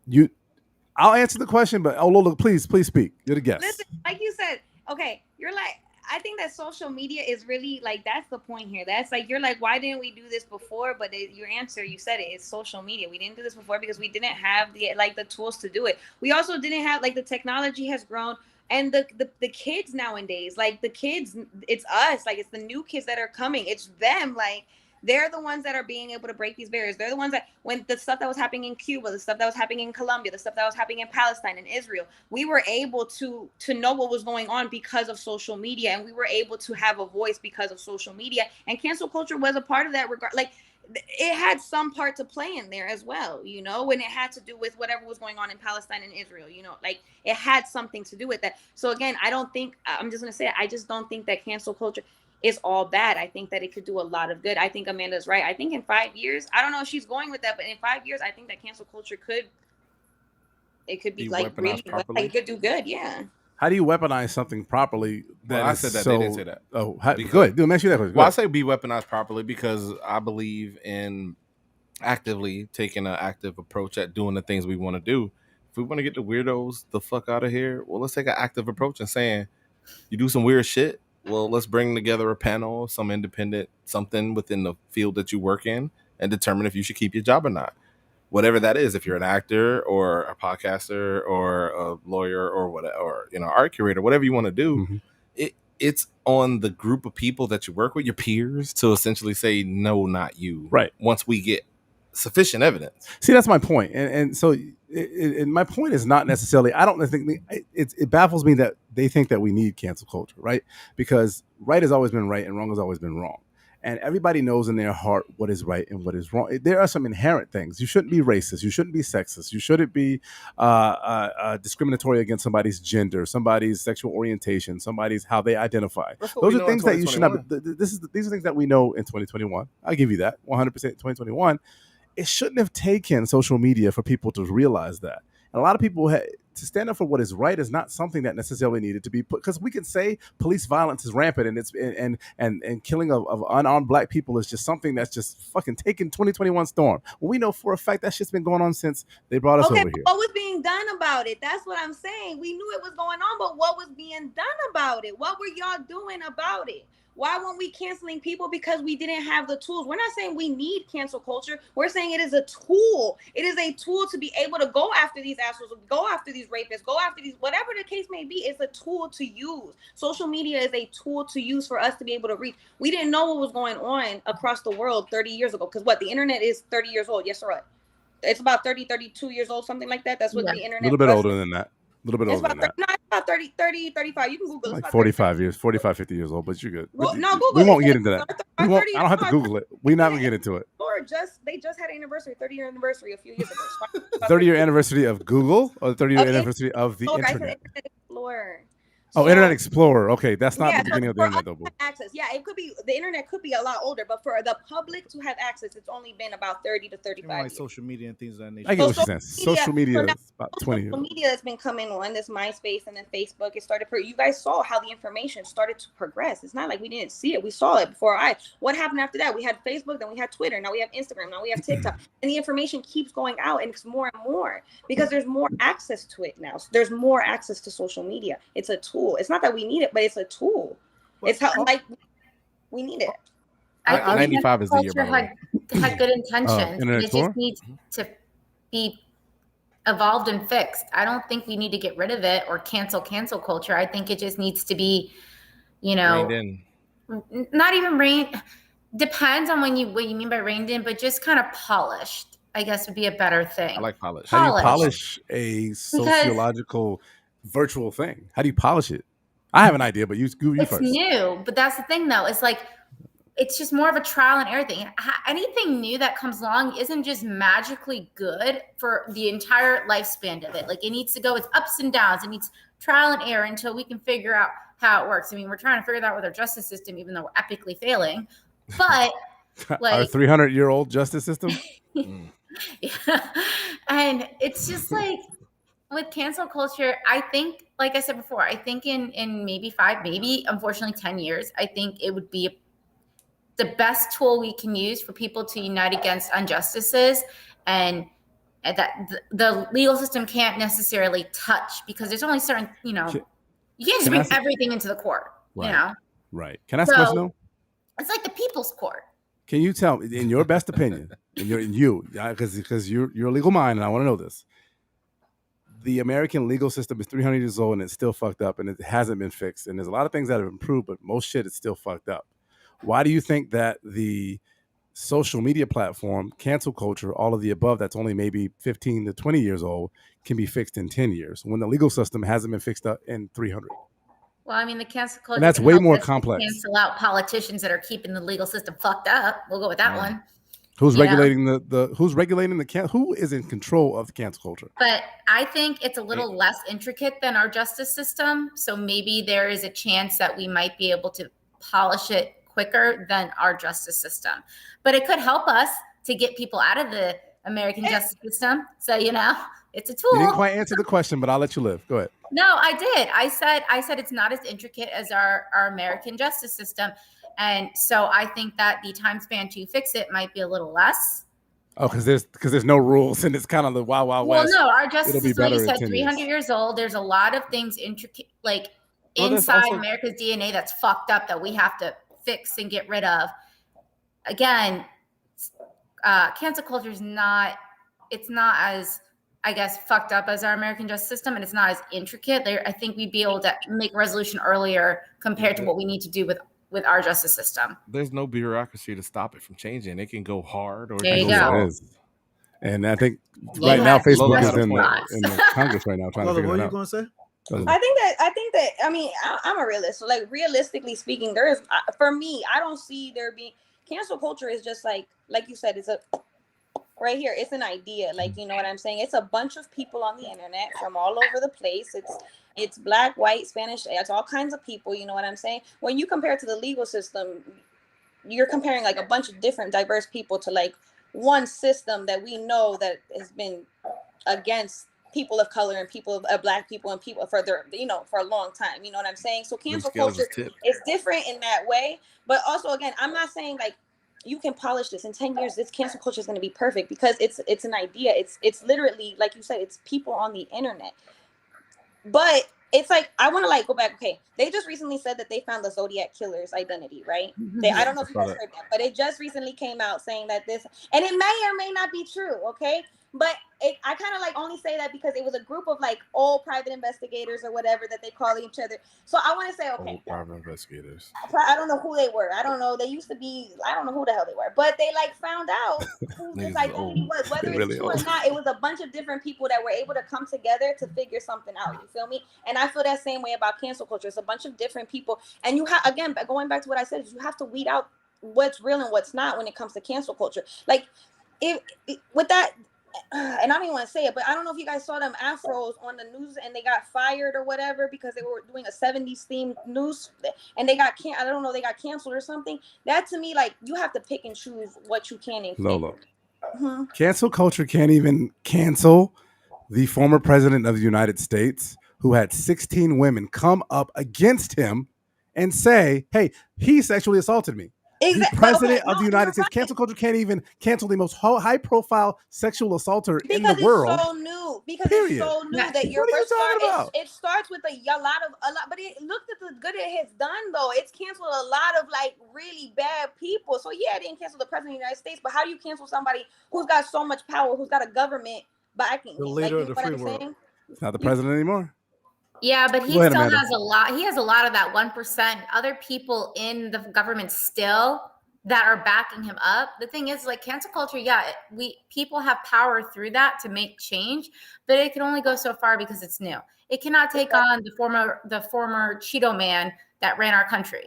So, I mean, but in 10 years, it could possibly be able to do something like that, you know?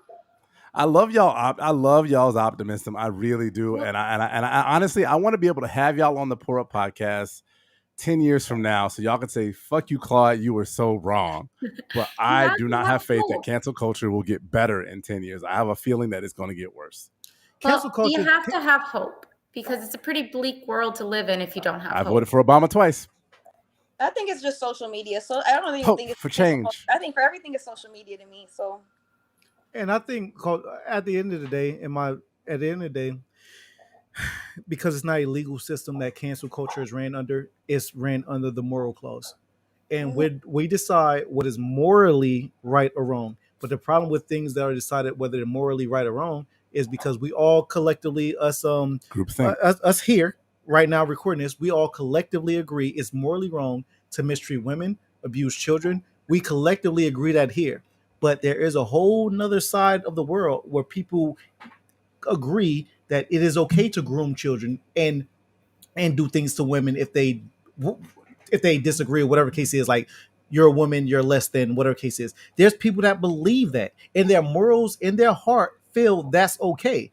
So when it boils down to just morals, because it's just morals, you're not going to like, they're just morals. Like people are morally right, morally wrong. You don't got to go to jail we don't send people to jail for being morally right or wrong, but cancel culture, we can morally judge people and affect them in their lively daily-hoods, whether it's their job, whether it's where they can shop, whether it's where they live in the neighborhoods. We can morally say we don't want you, if it's a racist, we don't want you living in our community because you're a racist. Get out of here. That's morally wrong. That because that's collectively morally. But also in the same breath, a whole on the other side.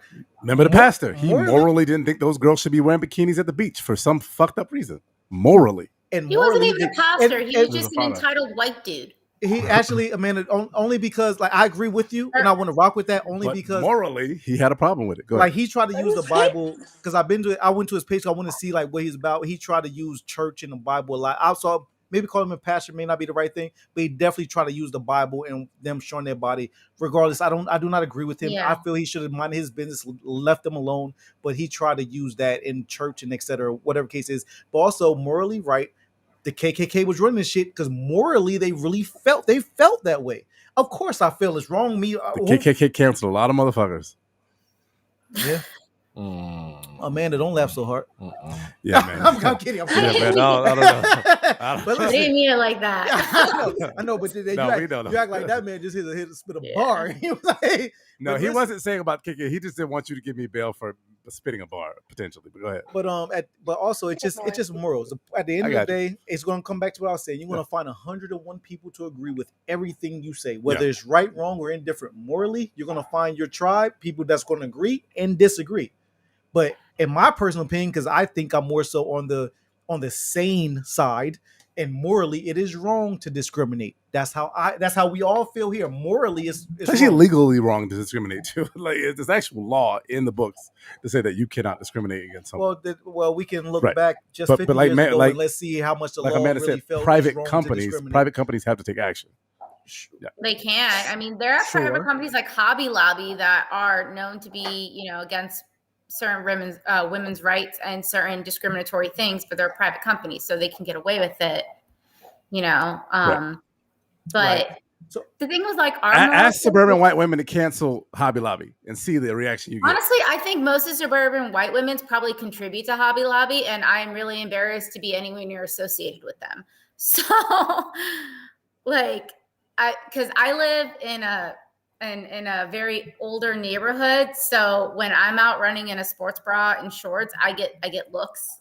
I get like older Karen looks and stuff. I don't I don't know what you're talking about, Amanda. I don't know No, what you're saying. you were talking about white women like bringing down Hobby Lobby. Listen, I'm just saying, but- get people to give up. The way you determine if cancel culture is a legit thing is ask people to give up the shit they love the most.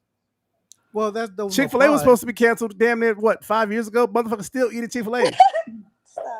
Get what I'm Actually, saying? it's funny you Get what I'm mention that. telling Because y'all it is doesn't have bullshit. enough power yet. I asked my brother that. So my brother's part of the LGBTQIA plus community. And I said, and he's like, I want Chick-fil-A so bad. I'm like, and I'll see him or visit him all the time. And he's still eating it. I'm like, I asked him, I was like, genuinely, that they're homophobic, transphobic, they're against the community. Why do you do it? He goes, because it's cheap and it's good. And he just, it's like, it hit it for him. It didn't hit a level of severity enough to where he was like, they're not relevant for me. So I was like, okay. It's interesting. Like I said, cancel culture to me is a very dangerous thing because it is applied without any type of structure. And like I said, if we talk about a system that is applied with structure and has all these clauses, the American legal system that is intricate and the most intricate legal system of the world, and it's fucked up, how do we think we can regulate and make something out of cancel culture which has no structure? It's literally the Wild Wild West. Let's just shoot at the hips and cancel whoever we want to. For example, this Sage Steele. I'll just get on to I'll pivot it real quick. Sage Steele, ESPN anchor, said some crazy shit about race and President Obama, and now she's suspended from ESPN. You can't say, to me, I struggle with the, because Sage Steele's mixed. Is that what you said? He's saying me being a mixed person. Well, did You her said mixed contract say people. anything I about don't think you're a mixed person, bro. You black. I heard you say mixed people. I'm just curious. I think he was black. What are you talking about? You said mixed people, so I was curious who he was pointing at. I'm not mad. I'm just curious who you said that. Bro, I wouldn't even You pay said, attention to what I you was was making doing. sure. Okay, cool. I'm just saying. I was networking. You stupid. Sage Steele was just suspended from ESPN. She said some crazy shit about. She said some off-color shit. I don't agree with what she said, but I can't. The problem is that she didn't say the shit on ESPN, and for me, it's a bring her into an HR room. Say Sage, see, you on some crazy shit. You on some fucked up stuff. It doesn't represent the culture of Disney and ESPN Inc. And I need you to come correct on that shit. do you now not get a paycheck for it? That's a hard sell for me because she said crazy shit. That's her opinion. And I feel like we don't apply that shit evenly. There's a lot of motherfuckers that still got jobs, Donald Trump, that say even worse shit and are not being canceled. That's what I'm saying. Go ahead. Well, I agree with you. Whether she still gets paid leave or not, there's cops who commit murders and they still get paid leave. True. All she did was make a statement on ESPN. So why? No, it wasn't on ESPN. It was on a separate. Okay. It was Jesse Palmer's or somebody's podcast. Okay, she made a statement on wherever she made that statement, and why should her money inflow stop when nothing got hurt but feelings, whereas lives are lost, and then cops can go and take a paid administrative leave and go on vacation, still getting paid until we find out. Man, you don't have to raise your hand. Just break it. But go ahead, man. It's like we're in school. I don't like interrupting. I think it's rude. I try not to. That's the Pour Up podcast. Oh no, it ain't. It's the Claude cast. That's Claude's third. Wait, but Amanda, can somebody raises their hand? Go ahead. Amanda, can I cut you off real quick? Yeah, Amanda. It'll make sense in a second. Lola, I understand that you have to go. Go ahead and shout your shit out and get out of here, and then we'll let Amanda make her point. All right. Bye, guys. Thank you guys so much for having me. I appreciate it. I love the conversation. It was Where can they find you? At _ King Lola, at _ A is for art _.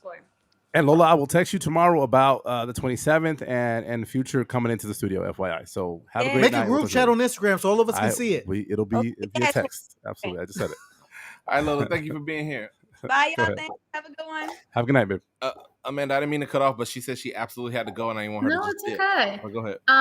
So I don't know what the woman's ESPN contract says, but so ESPN could have been like, listen, whether you're in the office or out of it, you're a representative of us. When you say things, it puts it back on us, and because that's kind of how it is as an attorney. Like, I can get in trouble for being too drunk at a bar. I could get reported, if they think that I was being too drunk and unprofessional, even though I'm not in the office, even though I'm not, even if I'm in another country, I'm in another state, I'm off the clock because I still represent the state of Florida and my company and yada, yada. So maybe that is the stance of why they did what they did, is because they are like, I don't care that you weren't on air or you weren't in the office. You still represent us. This is very true. Do you know who ESPN's parent company is? I don't. Would you like the mouse? It's Disney Corporation. Wonderful. Yeah, they don't play about the shit, and they got they don't play now. They got a few people out of there. For I say, Dumbo's coming down the road right now. Let's just see. Let's fly over there right now. Do you think Disney's trying to do better and change compared to their indiscretions and their problems back then? I'm just saying. I'm sorry, man. What? Do you think Disney is trying to do better and change compared to the indiscretions that they have said and done back then? I think Disney's trying to hop on the trail because they don't want to get left behind. Okay. I think that it's in now. It's in now to cancel people for being racist, and Disney is now hopping on that train. It's 2021. I could be wrong, but I feel like Disney's always protected their image. They keep their immigrant workers under contract to be silent about things that happen within the park. And if somebody gets sick or some other weirdo shit happens, they cover it up. Disney's different. Disney's the super monopoly. Well, I mean, super monopoly. They cover it up, but they don't. They're not. The preemptiveness is very 2020, 2021. Third world country. I heard being like a Disney princess or a prince is like god awful. Look at a certain way. It's I'm sorry. What did you hear was like? It's god awful, and they treat you like shit. Oh, but it looks good on a resume, so you do. Yeah, and they I don't want to say romanticize it, but they kind of like give this false image that it's the most amazing thing ever, and it's like so glamorous, and it's like everyone's like, I hated it. They treat you like shit. So they got Sage out of here. That's them. She's not out. She's not fired. She's just suspended. But whatever. We as the people decide who can survive in the celebrity space because we kind of put them on that pedestal. Yeah. And if we told Netflix or Disney or whoever like MGM and all the major production studios, I don't want to name them now, that no, we're not going to support them, or even if they thought there was going to be a ripple of a minor blip on the map, that they have to cut ties with that person immediately. That's not abnormal, and that's a bit of cancel culture. It's a bit of the consumer saying we're not gonna take it, and then they not take it, and there's like a preemptive strike against things before they're even proven. Allegations get people fired, Yeah. Because the network is saying, well, whether it's true or not, this got brought up and we don't want nothing to do with We're it. gonna save our ass and be like, bye. It's a slippery slope, but I want to present to the group. I don't know if y'all watch Black Mirror. There was a Black Mirror episode where the greater majority had to vote on if somebody was like cool or not, whatever the fuck. And ultimately it determined where you fit in the hierarchical system of the life within the Black Mirror episode. It's like a technology-based Twilight Zone. Yeah. So every story had a technology-based pitfall, and it was like, well, if everybody could vote for everybody, I think Bryce Dallas Howard from Jurassic Park was like the chick. Yeah, Ron Howard's daughter. But if that was the case, if we could decide as a people that somebody's just done because we think they're done, we know the burden of proof in the public court is so low. It's minimal. It's literally a meme. It could be bad on both sides. We can get real rapists up out of here like Weinstein and them, and we can get people who are just like, damn, I wasn't even there, out of here too, because court of public opinion moves fast. So do you think cancel culture makes it easier for victims to come forward though and more comfortable than before? I think so, yes. It's really hard for victims to come forward. And do you think cancel culture provides that strength, I guess, or that support that they might need? I do. My answer is yes. Get rid of it. I don't like cancel culture. I don't think cancel culture does that. I think the overwhelming support for women's rights and how the movement has changed, that's what supports them. Like if a woman wants to come out and say that somebody assaulted them, there's support for that now. There wasn't as much support for that before. It was because that was the boys will be boys. It's just the times, get over it, whatever type attitude. I think the overall sociological and approach and the way society looks at that type of thing has changed. I don't necessarily think it's because we think that rapist is going to be canceled is why they'll come forward, because at the end of the day, the legal system will, you know what I'm saying? There is a process in place in the legal system to put rapists and sexual assaulters behind bars.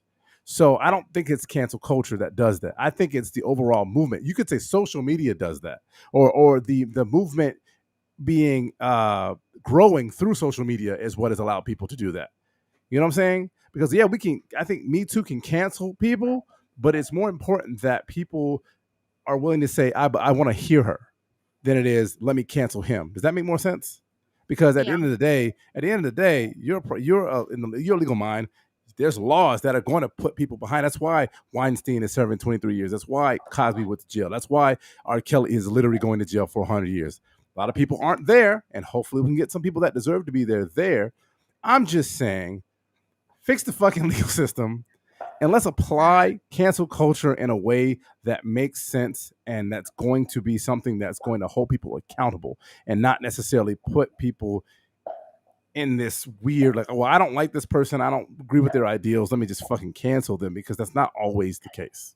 Can we use and if it's not always the case once, go ahead. To target the American system, to hold it accountable, because it's not going to change until people hold its fucked upness accountable and say, yeah, we did a lot of bad shit in the past and there's still bad shit going on. And our whole system has systematic racism and marginalizations, and we're fucked up. So let's fix this. So maybe cancel culture can well, I'll tell you what, Amanda, in 10 years, I'm not going to wait for cancel culture. In 10 years, when you run for federal judge, I'll go ahead and vote for you. That's what I care about. Like, cancel culture to me does more damage than I think it does good. Yeah. And that's just my opinion. And I could be, hopefully in 10 years, I'm wrong. But I think getting the right people behind the what is that thing called that they sit up on the whatever, the pedestal, the pedestal, the getting good people behind the gavel that are going to do the right thing and put people in their place and hold people accountable. That's what's more important. Thus, rather than supporting this Wild West system of let's cancel this person, that person, that person. That's because they literally attribute the same type of thing to a Harvey Weinstein as they do, say, a Louis C.K. or not Louis C.K. What was the guy the senator, the senator, Al Franken. Oh. No reports of Al Franken assaulting anyone. He's just being a dick, and he should have apologized to her, and he should have been able to still serve his term, in my opinion. Harvey Weinstein needs to go to jail. We apply this system of cancel culture so unevenly to people that makes it dangerous. Because we do that for the legal system too, and that's the actual law that's regulated. You know what I'm saying? So when you have this unregulated thing out there that just allows people to cancel people, is dangerous. That's my point. And you're not listening because you're on your phone. It's No, cool. I am listening. I was looking something up. What are you looking up? Sorry. That's all right. You can replay this again when you watch it on YouTube. But no, I agree with what you're saying, because like when you have various athletes that take a knee during the Pledge of Allegiance and stuff, and the Star Spangled Banner, all that crap, they shouldn't be canceled for it, because I think it's, and I'm, just all of it, even veterans that are like, they have every right to do that because they're trying to protest to there's injustices in our country. And it's just like, I get it. So I will say, I agree with you on cancel culture on that one. Athletes, and I said this earlier, I don't know if Steve or Mike has anything to add to it. I said it earlier, I think athletes are immune to cancel culture through a certain degree. We typically only care if our team is going to win. That's the one thing that I think that people in cancel culture, like on both sides, can agree with. They just want their team to win. So I think the athletes tend to be, with the exception of Colin Kaepernick. I don't know, it sucks because I don't. That's what I'm saying. Kaepernick, like, he took a knee. He didn't do anything offensive or wrong, and then like they came at him like fucking vultures. And even veterans were like, he didn't do anything wrong. Like, I understood why he did it. He had every right to do it. Like, I agree with him. And they still went at him like, you're so disrespectful and all these things. And it's like, so I will agree. Like, cancel culture in that instance, I'm like, you guys need to chill. You did the wrong person, wrong instance. Not to like keep this going longer, but what about Michael Vick? He hurt dogs. He can go rat in hell. But he served time in jail for that. He went through the process. He was found guilty, and the judge put him in jail. He went to jail. He got out of jail. So he's supposed to be done playing his football?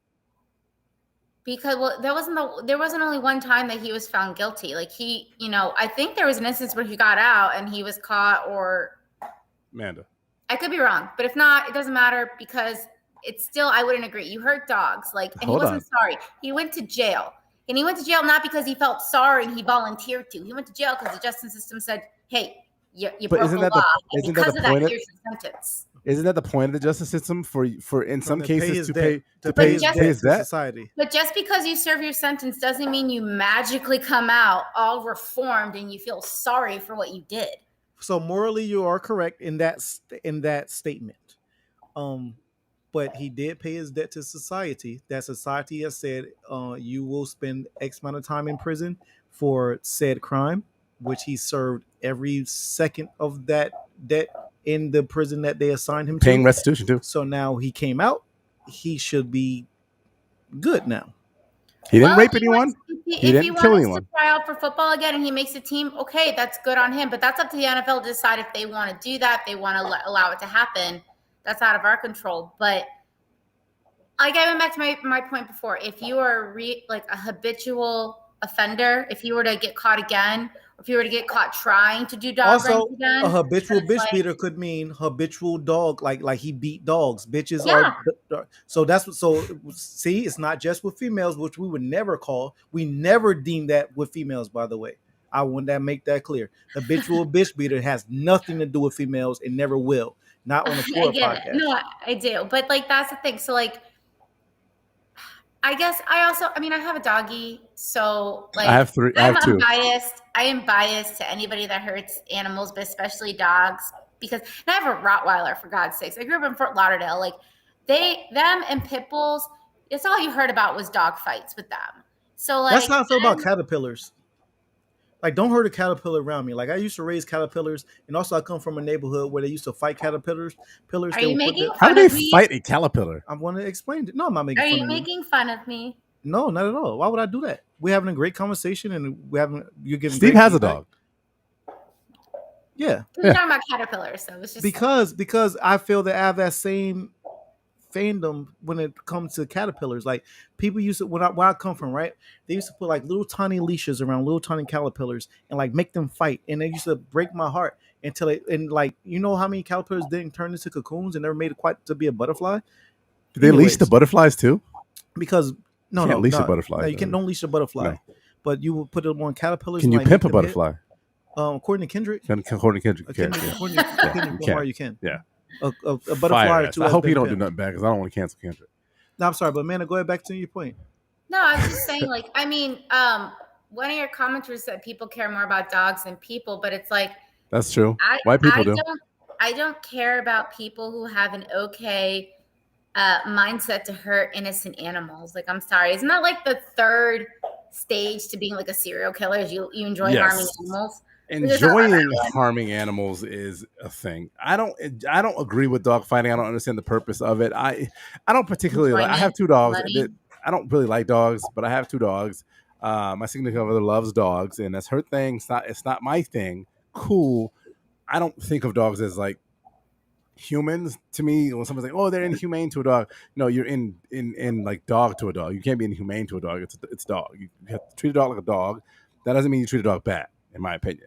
But going back to the Michael Vick thing, if he served his time and he did everything that the judge said, "Hey, this is the punishment for the crime," the legal system says this is the punishment for the crime. You served it. I don't see anything wrong. I don't necessarily think at that point he needs to be canceled. Now, granted, you may not like him, but that's what I'm telling you. There's a legal system that covers shit like that, and I don't think that cancel culture needs to be involved in everything all the time.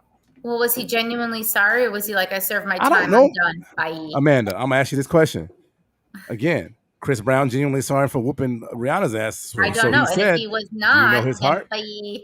But he looked like he was when he was crying on stage doing Man in the Mirror. Yeah, he did. Yeah, I'm sure he did too. I saw that too. I did see that. Unless yeah, absolutely. They were crocodile tears, but we'll I have never a daughter. know unless he fucks up again. I have a daughter. She cries all the time when I give her a punishment when she caught doing something. You put your hands on her? Dog, what? You put your hands on her? She cries all the time when she has to be punished and go to timeout and do that stuff. I do not beat my child. Put your timeout. Tap out. Do not have CPS at my house. I do not beat my child. Night. My child is very well taken care of. She's a princess, but she bad. But like I said, Chris Brown. I go back to Chris Brown again because I feel like we want to apply this cancel thing so unevenly. Again, Michael Vick is canceled. Chris Brown is not canceled. How do we know Chris Brown is sorry? We don't know. We don't know. He just, and I hope in 10 years when cancel culture is supposed to be so good to get all the rapists and murderers and bad people off and do be better than the legal system in 10 years. When that happens, I hope nobody comes out against Chris Brown because that's 10 years that we allowed him to be a woman leader. I mean, money off of his music. I agree with you with the Michael Vick thing. Honestly, I will say I'll amend what I was saying. If he was sorry, you're right. He served his time. So if he wanted to try out and he made a team, then like you said, he did his time. He did his due diligence. He wants to be a better person. Okay, fine. You get a second chance. Boom. But if you get caught or you show that you're not sorry, he's not committing the crime anymore, and he does not. If he just doesn't say, "I don't like fucking dogs, but I'm not going to fight them anymore," he still can't get a job. Wait, repeat what you just said. I'm not going to fight dogs anymore. I'm not going to fight dogs anymore. I've determined that is wrong, and I should not do that. But I don't give a fuck about dogs. Like, you know what I'm saying? Like, the difference between I don't care about dogs and I realized what I did was wrong. Okay, listen. He served his time, so I really hope I hope my statement does not spin this into further. Yes, I agree it is wrong, but also where Mike Vick comes from, I fully understand. In the community you come from, that's what happens. We fight pit bulls. I'm sorry, it's not okay, but that's what happens in his community. He doesn't know that.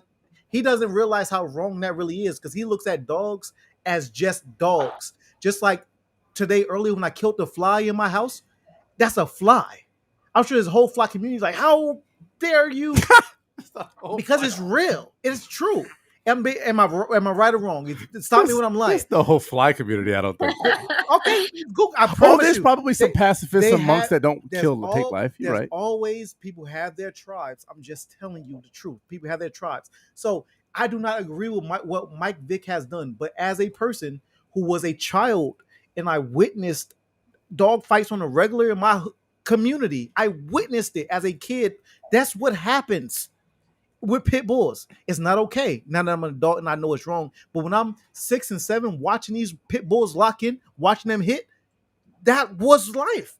And they don't know what's wrong. This is how they make their money. This is how they make side bets. People are making $1,000 side bets.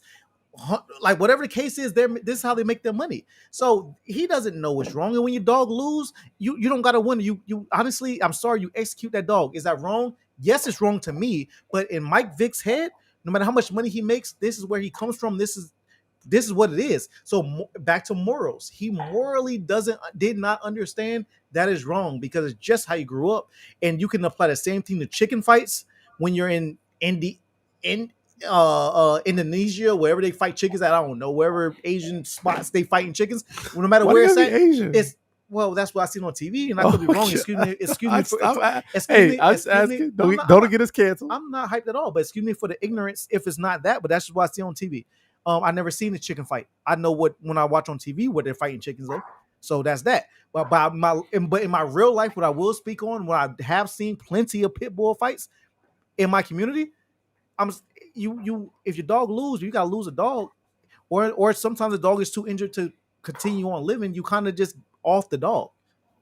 But that's what I was seeing, and I probably, if I had stayed in that community, I probably would be a different individual today. But you only know what you know. I'm not gonna lie. I get to the real shit. Changes my perspective a little bit, so I probably would be more sentimental than to Mike Vick because. Well, I'm glad I will be. I even though I grew up in Fort Lauderdale, and I grew up in very diverse areas. I did not have that experience, so you know. With that being said, FTL, like Fort Lauderdale? Yeah. They weren't fighting chickens down there? I want to derail. Stop it. That was dogs. We're talking about dogs. I will say, based on what you just said, then like I'm trying to see from your point of view that makes sense. And like then Michael Vick, yes, second chance. Like I get what you're saying now. Right. I just didn't have that perspective. I'm very glad. I get it. And see, look, now you're not going to get canceled. See, look at you. Apologize, you felt it. No, but that's all it is. It's just different perspectives. It's about learning. It's literally about learning because we don't know each other. Like we all grew up differently here. I'm sure you grew up differently, no matter Fort Lauderdale or not. I personally hear Fort Lauderdale. When I hear that, I personally think of something different of upbringing. You may hear Fort Lauderdale. I don't know at all. You probably, I don't know what you might connect that to. I know my Fort Lauderdale people. I know what they do and what I associate my Fort Lauderdale people with. We as a whole collectively, that we scammers and we I do not do so, but we do they do what they do. It's just different connections. Neither here nor there. Yeah. I'm glad that you are able to understand and get it. That's it. I just want you to get it. And you do. You seem to get it. And Mike Vick, being from growing up in Virginia, I'm sorry, in their hoods, low income, project living, how to make side money. I got a prize pit. I got a bull. We gonna lock and we gonna bet money on them. And that's how it comes up. And if my dog gets too injured, I gotta off the dog because for one, I can't take this dog to the vet. They're gonna report this. I have to kill the dog. But a lot of those fights is to the death. And if you do it, a lot are to death, or you call someone off your dog. If you got a prize dog that has let's say your dog won 4 or 5 fights in a row, I'm not gonna let your dog kill my dog because he lost his 6th fight. Nah, because he's gonna win his 7th. So I'm gonna call it off. I'll forfeit, get your dog off of mine, and then I'm gonna patch my dog up, and I'll see you again. It's very inhumane. It's not okay. I hate that I know so much about it, but I was a child just watching what I would watch. Well, I'm sorry. It is what it is. Let's not act like the same country that shuns Mike Vick for what he did don't slaughter cows and chickens by the fucking millions every day. Or even the 1800s did not have buck fights. They locked black people in pens and made us fight to the deaths as well, like we now treat dogs. But that's something else. But all right. So that's just something else. But Amanda, I am very glad that you at least got it and you didn't make me have to further explain. Because understanding is everything, in my opinion. How do we get to the Mike Vick shit? Because he got super canceled, and for dog fighting, Chris Brown didn't get super canceled for women beating. So that's kind of what we were just exploring the disparity between the two. Mm-hmm. Yeah, I agree with that. Do you think there's a different standard with athletes than there are with like celebrities, like actors and musicians, kind of thing? Like a different like standard they're held to? Like, do you think athletes are held to a higher standard where the fallout's more? Well, it might be the opposite. Go ahead, Mike. We talked about it a little earlier in the show where athletes kind of get a scapegoat. They kind of get I don't condone what you did in that elevator, Ray Rice, but can you catch passes out the backfield? All right, let me draft you to my fantasy team. Like there's a there's a certain level of forgiveness that actors may not get. Because I remember how they canceled Johnny Depp when his ex-wife was wilding, and then it came out that wasn't what happened. I forget her I name. don't She's remember violent. that. What happened? Yeah, she was the violent one, but she was saying like people was trying to cancel Johnny because he was like, they were like, wait, that's not the real story. Because they assume it's always the man, and then this time it was actually the woman, and now they're actually trying to cancel her. Yeah. Now the backlash flips back. I was just saying that a lot of sports celebrities, their victims or their alleged victims or the potential victims don't have they don't have what are you trying? Oh, they don't have the same level of celebrity to get the mics in front of their faces to say no or yeah, that really happened. A lot of people are like, I mean, the NFL is a multi-billion-dollar company, and we can throw some names out whether we believe they did it or not. We threw them out earlier, like Roethlisberger and a few others that names have been thrown into the alleged bucket where actors almost get immediate cancel. I haven't heard Brett Favre was out there wilding. Yes. So right. So if it boils down to if our athletes held or getting handy or who's more held at a certain level, to be honest with you, Amanda, I don't think there's a difference. I do honestly think there's a race difference, just to be honest with you, because we do have Roethlisberger, who we don't even talk about. And it's literally the same shit. Brett Favre shit is completely under the rug. Why? So we have rather have Brett Favre still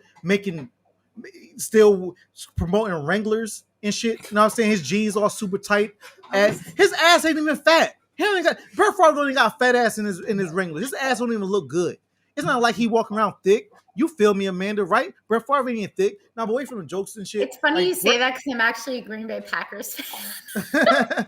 And that's crazy. Hey, it is. Listen, I won a lot of games in Madden running with Brett Favre too, by the way. But neither here nor there in the Green Bay Packers. But away from the jokes fact, the point of it is Brett Favre still gets to walk away almost scot-free. I literally see him in Wrangler commercials still to this day. Whereas still in the NFL, Mike Vick for fighting dogs. So what's in our moral compass? What's worse, assaulting women or fighting dogs? Or no, I'm sorry. Let's give Vick what he did: fighting them and possibly killing them off. Which honestly could be argued he put them out of their misery because they ain't shit. I seen a male dog get his genitals ripped apart. Like shit was everywhere. I didn't know that much was in testicles. To be honest, I didn't know that much. And I'm like 7 or 8. I did not know that happened. It was terrifying. But nonetheless, you got put out. You got put out his misery. I can't answer that question impartially because I myself have been a victim of domestic violence, so I will not be able to tell you impartially. Understood. That there's a difference. Understood. Or that one is worse. Like I will Correct. say being a woman. I just. Right. That's fine, bro. And you deserve to have that opinion. Not staying with you on that one. So I feel you. There's no ranking system, but we could always bring a parallel in to even say like, okay, Mike Vick fought dogs, and that might be a bit inhumane. But Kentucky Derby can run horses for hundreds of years, and when the stud don't do right, they can shoot it with a shotgun, and that's cool. Horse into blue. Huh? Horse races is they're trying to end that as well.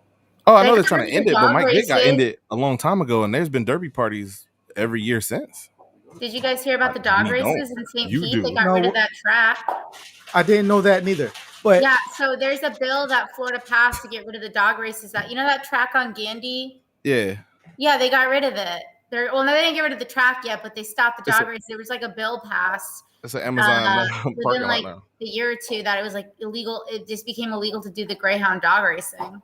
There are strides, but I guess what I'm asking when I pose the juxtaposition, not just to Amanda, but to the group and everybody listening, why Mike Vick get so viscerally canceled and put into? Because also it boils back down. Yeah, you were saying because go ahead, and I'm going to go ahead. He get put into prison and lose his whole livelihood, but there's a whole industry of horse races where these motherfuckers get treated all the same, and they may not be fighting head to head, but lose a race.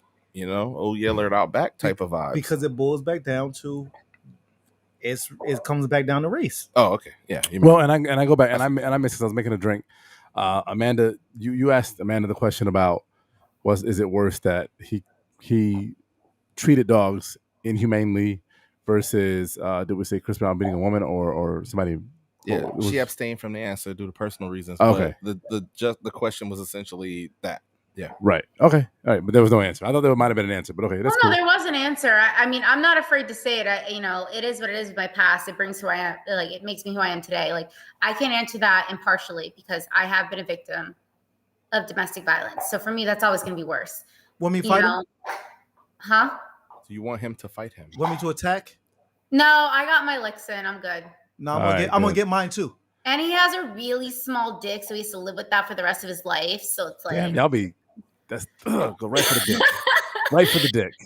But anyways, honestly, when you mentioned the race factor with the Michael Vick, I'll be honest, I didn't even fully consider that, and that makes a lot of sense. And I'm really again sorry for not seeing the obvious. It's not your. It's not your fault. It's not. It's truly. But okay. I know it's not my fault, but still, I could have done better to see that, and I apologize.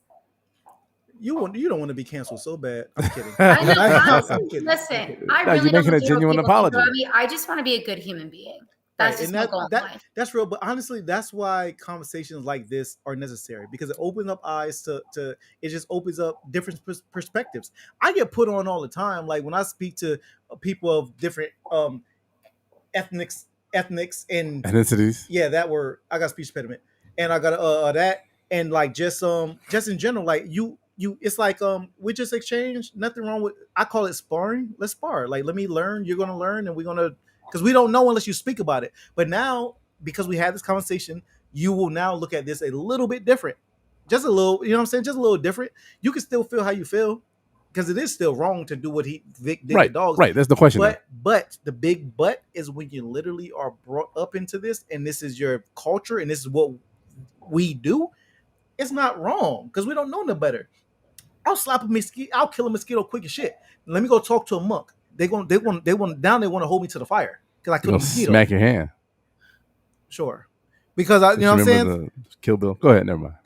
So because it depends on who you're speaking to and what it means to them. You know what I'm saying? Because mosquito, bugs and insects are just bugs and insects to me. But let me go talk to someone who worships bugs and insects. Let me tell you about reincarnation. It could happen. For real. So like, do you kill cockroaches? Are you the cockroach killer of your household? I kill a cockroach with they don't just get killed, they get executed with impunity. Like there's literally like I am killing it because you are invading my house. Go outside, cockroach. There's plenty dog shit out there in my backyard to fucking live off of. I'm supplying you with the dog shit. Do not come in my domicile. And with that same logic, I am insectus. And with that same logic, that's why I understand a lot of shit. Like again, of course I don't fuck with racists and KKK and all that shit, but like damn, I can't help but realize like you really think you're inferior. I get what you think. If you feel that way, that's why you're acting that way. It's not right, but it's like damn, you really feel that way, so that's why you talking to me like you're doing, because you really feel you're inferior. You're not, but I get it. Superior. Well, I mean, I'm inferior and they're superior. Like a lot of drinks, poor podcast. Welcome. I got you. Another assist. Exactly. Yeah, exactly. Oh, did Mike write you? Mike wrote you today. Damn. Red wine over fair time, or red wine over fair time. I don't know what's happening. I know you don't. Welcome to the Poor Podcast. This is sentimental. Again, I just fully understand that in their mind, in racist mind, they feel they're better. If you really feel that way, who's to say you're wrong? Because you have 100,001 other people saying you are correct. So they found their tribe. Their tribe is rooting and saying, yes, that's how it's supposed to be, because they found their tribe. So it's like, I get it. I understand why you feel that way, but you're still wrong. So it's all about understanding. No? Yeah. I mean, I'll never understand them. I think they all just get COVID and kind of, but other than that, drink bleach. I feel you, but understand that that's how they feel about us. Yes. Get my fucking teeth. Right? Wow. Yeah. So understand that too. I feel you and I get that, but understand that's exactly. Oh, you ever seen The how Kingdom? They feel. Huh? The movie The Kingdom. The Kingdom. I don't know. Like I need to see. I'm not back. I'm not. gonna Jamie type. Foxx, Colin Jim Farrell? Garner. He may have been in there. Some other white. The long some story white short guy of the that's story English. Was it produced by Harvey Weinstein or directed? Probably. I'm not gonna Google We that. got to cancel it. I'm gonna Google it to I see if gotta you're even cancel allowed to half my talk. damn I'm gonna Google Netflix. it, make sure that you're even allowed to talk about it right now. The Kingdom was so dope and giving Yeah. perspective to the extremist terrorists and Islamic groups and Kingdom? the Americans. It was The Kingdom, starring Jamie Okay. Foxx, Jen Garner, and a few others. Great action movie, but it had some ideological ideas Chris Cooper, of 2000, Jason Bateman. 2003 in them, of that era of we are actively at war, and they released a movie. But I didn't mean to derail the point. No, Before, I mean, I'm glad Oh you mentioned fuck! it, so I'm gonna watch it to Produced by see. Harvey Yeah. Weinstein. that's crazy. No, I'm just joking. Michael Mann. Well, he's We a good. director. I would be No, he curious. was pre-produced it as well. I would be curious if everybody here wanted to share a thing that they still participated in. Would y'all be bold enough to stand on that ledge? Are we deep enough into the pour up? Are we Yeah. lined up? I'm okay with it, man. Are you okay with it?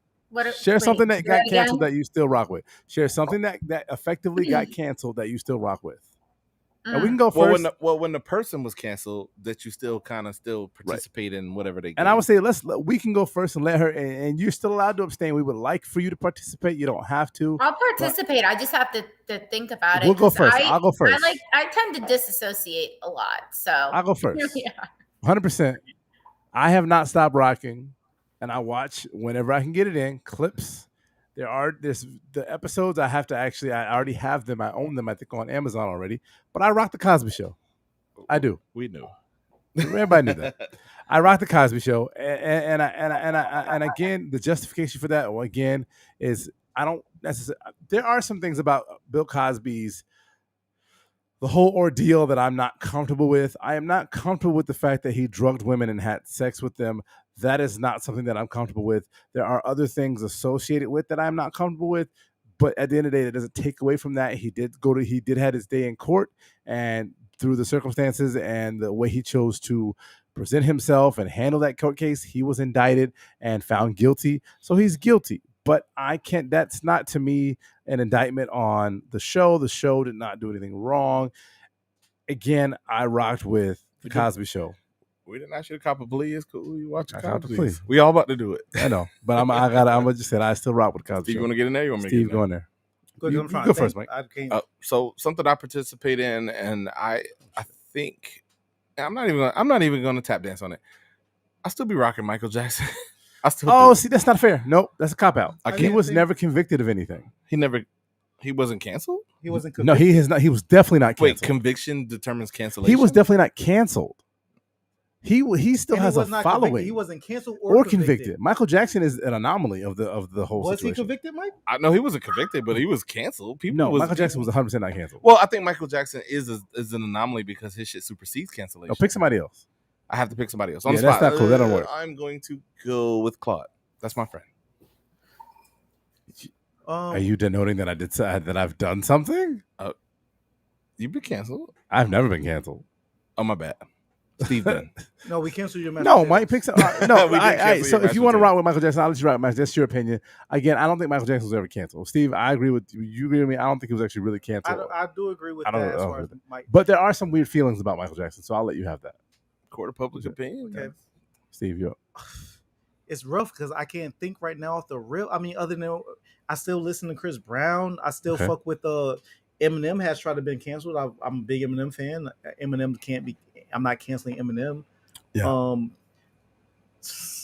I don't know. That's like I didn't know that question would come up. I'm trying to think I didn't think so either. Yeah, no. Off the top, I'm trying to think of who I guilty listen to. The internet has. I don't have a guilty listen. I don't have any guilty listen right now with canceling. There's so many things. Louis C.K. I fuck with his comedy. I fuck with Louis C.K. So I'm not that's canceling one. him. I didn't even Google it yet. I'll give you two. I'll give you two. Louis C.K. So let's ask him in our guest, and She might be in the same boat. Me? Mike Vick. I still you're up. Mike Vick. You're up. Mike Vick, that's a good one. J.K. Rowling. Oh, Harry Potter. I'm actually my friends and I started a little Harry Potter book club because I haven't fully read all the books. I lost a book the fourth book when it came out, so then I never stopped. Like I never started reading the rest of them. So we're doing that now. I'm not okay with the transphobic comment she made. But but I am reading her books. I could say my family. Oh, damn. Yeah. But I'm joking. It's mostly That don't just my count. No, I family. can say that too. But but I mean, Sia was canceled? No, I don't know. Sia is the artist. I like some of her music, but there are some things that I think that she could do better You gotta go to on. the bathroom? Yeah. I was about to bring up Dave. I was gonna bring up Dave. What about Ellen? Yeah. I don't really care for Ellen. I don't like her show. Oh, Ellen DeGeneres, yes, with the hostile work environment. Yeah. That's kind of like cancel light to me. Like, she's not hurting anyone. She's just being she's being a nice what about lady. Paula Dean? Oh yes, canceled. I'm not rocking with Paula I feel like Dean. this line is gonna jump back and forth based on what you F with and what you don't. Amanda, you fuck with Paula Dean? I think I can find better cooking instructions. You know what you need to do? Someone else. I'm gonna send you the Patti LaBelle cookbook. Huh? I'm gonna send you the Patti LaBelle cookbook. Okay. You do Patti LaBelle instead of Paula Dean. I'm cool with that. Just don't make the pies though. The pies will probably be nasty. Listen, I love to cook, and so any recipes you got, send them my way. My roommates are my guinea pig. If you got the Paula Dean cookbook, let's just take that out to rotation. I don't. Okay, good. But I have family recipes and some in Portuguese that I don't know how to translate. Are you Portuguese? I am. Oh, dope. So we'll send you the Patti LaBelle. I don't know how to translate. I'm trying, and Google's not helping. We'll send you the Patti LaBelle cookbook. We'll get rid of the Paula Dean cookbook. While Steve's out, we'll talk real quick. The last thing we'll talk about is Dave Chappelle. Have you heard anything about Dave Chappelle, Amanda? What's going on with him? No, I watch his stuff and I love his comedies, but I haven't heard anything. I'm kind of under a rock, so if you want to tell me. Right. So his last big special, we'll talk about the one that's coming up. The last big special, one of the last big specials that he had on, I think it's on Netflix, but I don't think it started at Netflix.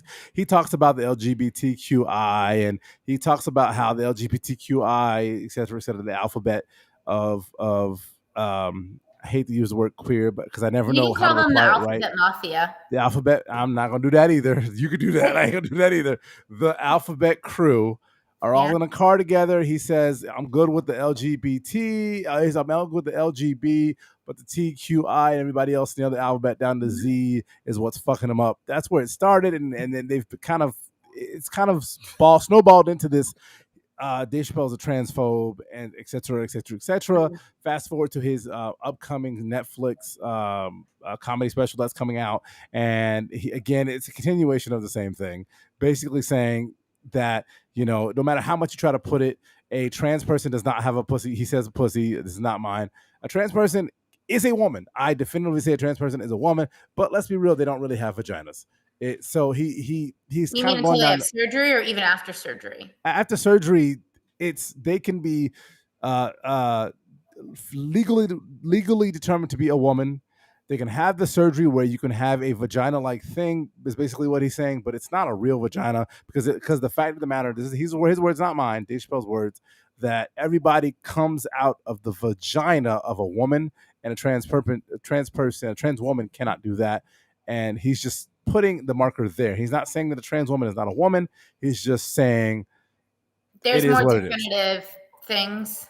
He's drawing. I don't even know if he's drawing a line in the sand. Comedy is comedy, and I'm a little bit of a stickler when it comes to canceling comedy, because how do you cancel something that's somebody's reflection of the world through their eyes, made in a way that can be comical? I don't necessarily agree with canceling comedy unless you're outright dropping the N word, the K word, all of the above when it comes to certain things. Yeah. So we'll talk about it. So with the alphabet mafia thing, the only reason I say that is because it's actually something that my brother will refer to and that other people refer to based on like this funny video that someone voted on TikTok about. That's what we should be called. It wasn't anything of a negative rhetoric or anything like that. It's actually like a positive name, not a bad name. So, Alphabet Mafia reminds me of that episode. I saw that face. No, you good. With Dave Chappelle's thing, so what I'm hearing is that he just has a different view of what makes a woman, compared to other people who think that your reproductive organs isn't the only thing that defines you as a woman. There's so much more.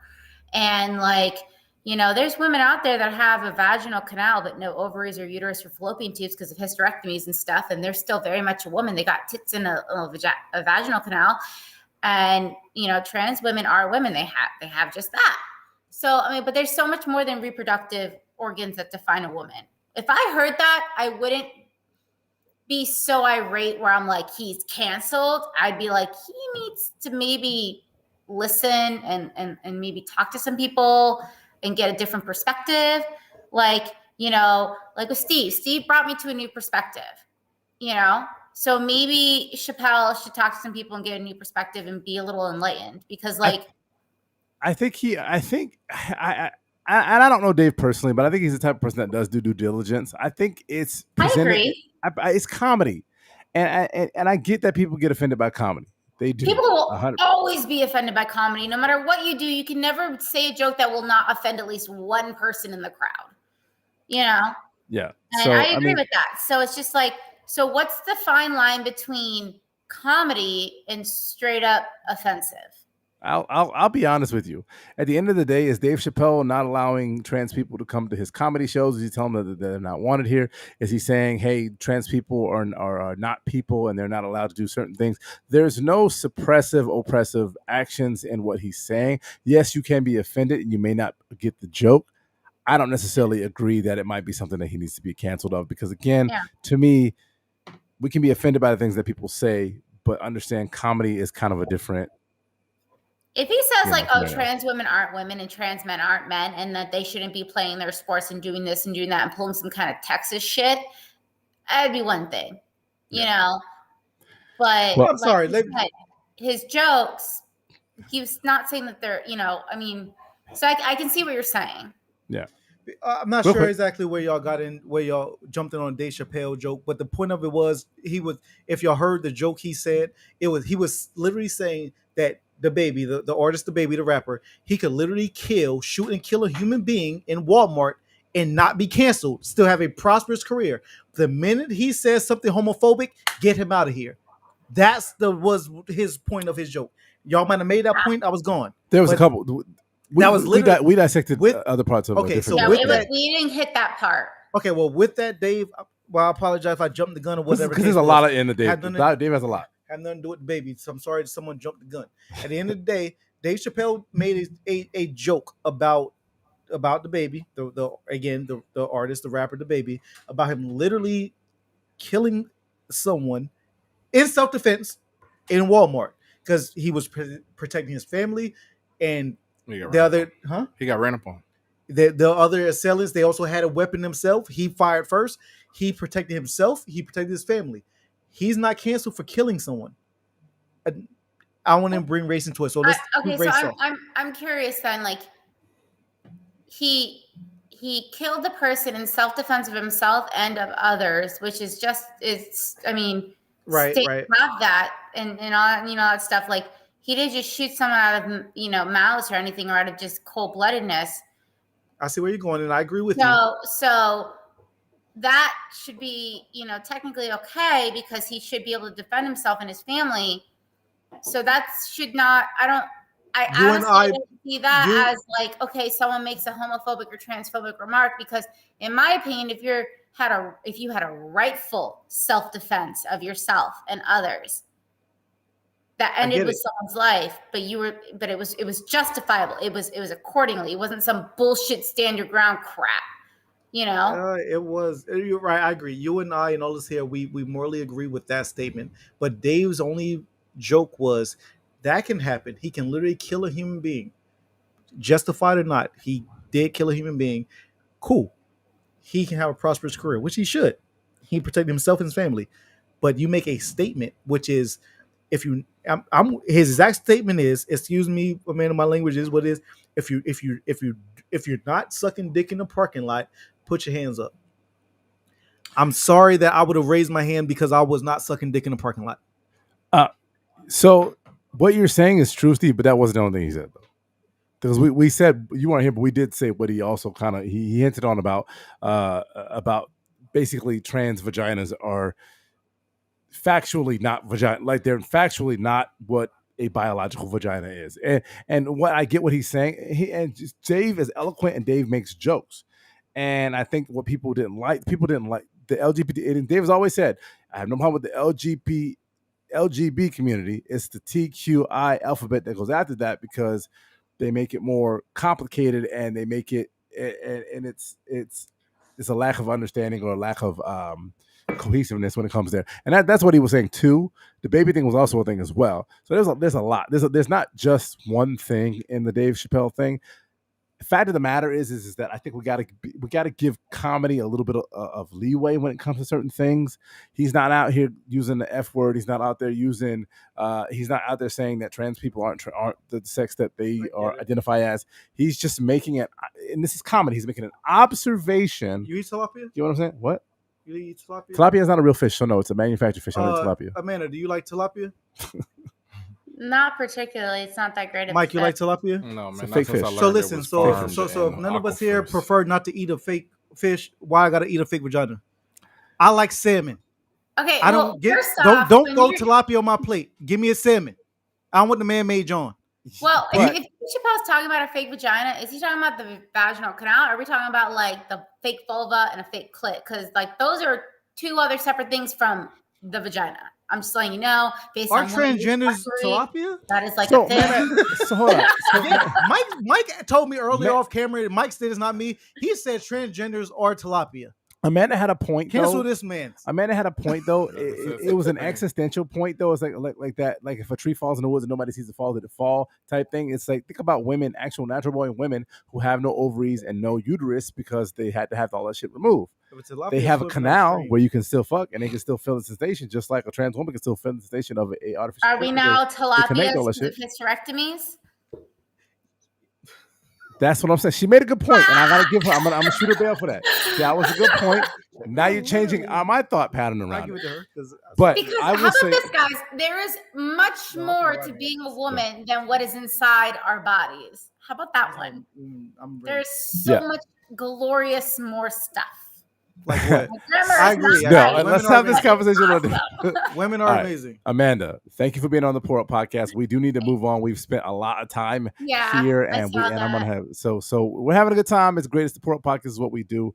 We're gonna this will be fun. There'll be clips. Thank you so much. We'll hit you up. Thank you for. Let me speak my. I'm sorry. No, you go. Definitely because I want her to just hang up. I'm gonna say my piece too is probably Mike as well. You have been great. Lola has been great. Thank you so much for joining us.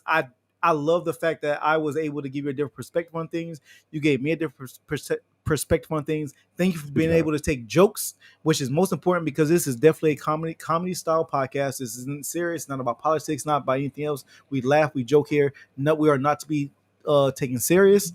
Laugh, move on. We're definitely a comedy style. Mike? I have nothing to add. Cosign. Hey. Thank you for being here, and Lola too. Amanda, keep watching if you want to see the drink the shot that I made. It's a very nice cognac drink. So we are gonna let you drink. Do you like cognac? Yeah, cognac? After having Incredible Hulks in college, not so much. Okay. We have some stories about you from college, but we're gonna talk about it next episode. Next episode. Amanda, thank you so much. Thank you guys for having me. Absolutely. Anytime. We'll have you on anytime. Again, you're one of our regulars, and we appreciate you being here. This is your first time? You're Second time. Oh, I'm tripping. Yeah. Oh, where can people find you real quick before you go? If you want them to. If you want them to. I mean, it's just A. Drolesky. Figure out how to spell it if you can find me. I'm not. Use phonetics. Drolesky. Yeah. Drolesky. There you go. All right. Thank you, Amanda. Have a fantastic night, and we'll talk to you later. Bye, guys. Bye. All right, guys. With that being said, we're gonna roll up out of here. We've been here a long ass time. It was fun though. I enjoyed the Pour Up Podcast. Your best Tampa's best Friday pregame party, 100%. And if you're watching us on the Thursday and watching us back again tomorrow, understand this is what we do. Let's get into our second to final segment. I don't even know what the graphic is. I'm too drunk. There it is. Boom.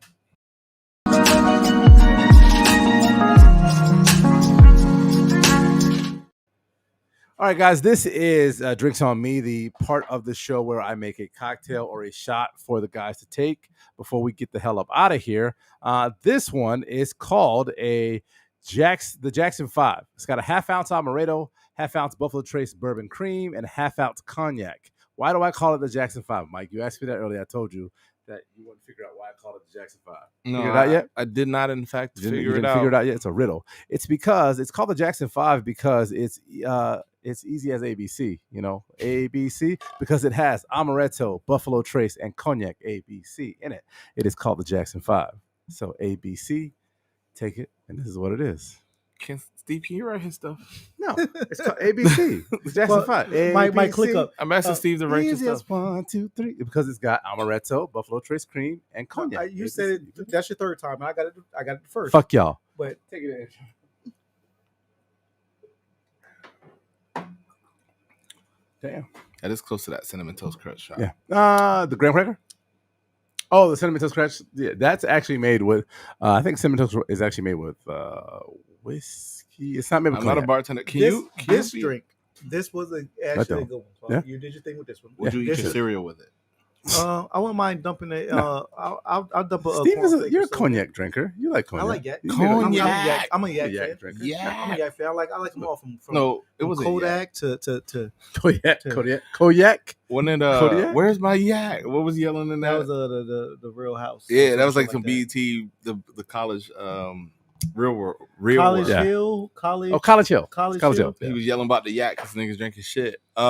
No, that was good. I like it. It was smooth. It was sweet. That's a good group shot if y'all starting out or ending. 100%. Honestly, I don't make these shots for you. I make them for Mike. And if Mike likes them, then I'm validated. And I appreciate it. I know I make them for all of us, but if you like them, then I'm totally valid. Steve is a nice person. You're a dick when it comes to shots and drinks because you don't do them. You're not a shot person. You're a whiskey person. You're a let me get some of that fucking Woodford Reserve and Coke. Period. I appreciate it. Not Woodford, not Diet Coke. Not zero. Give me regular. Yo, did y'all see the Cola Celsius? Why are you trying to specify I'm not. diet or zero? No. I'm not. That's not. I'm just saying, that is what you're trying to do. Specific. That was what he was I'm doing. not. I'm not. Whatever.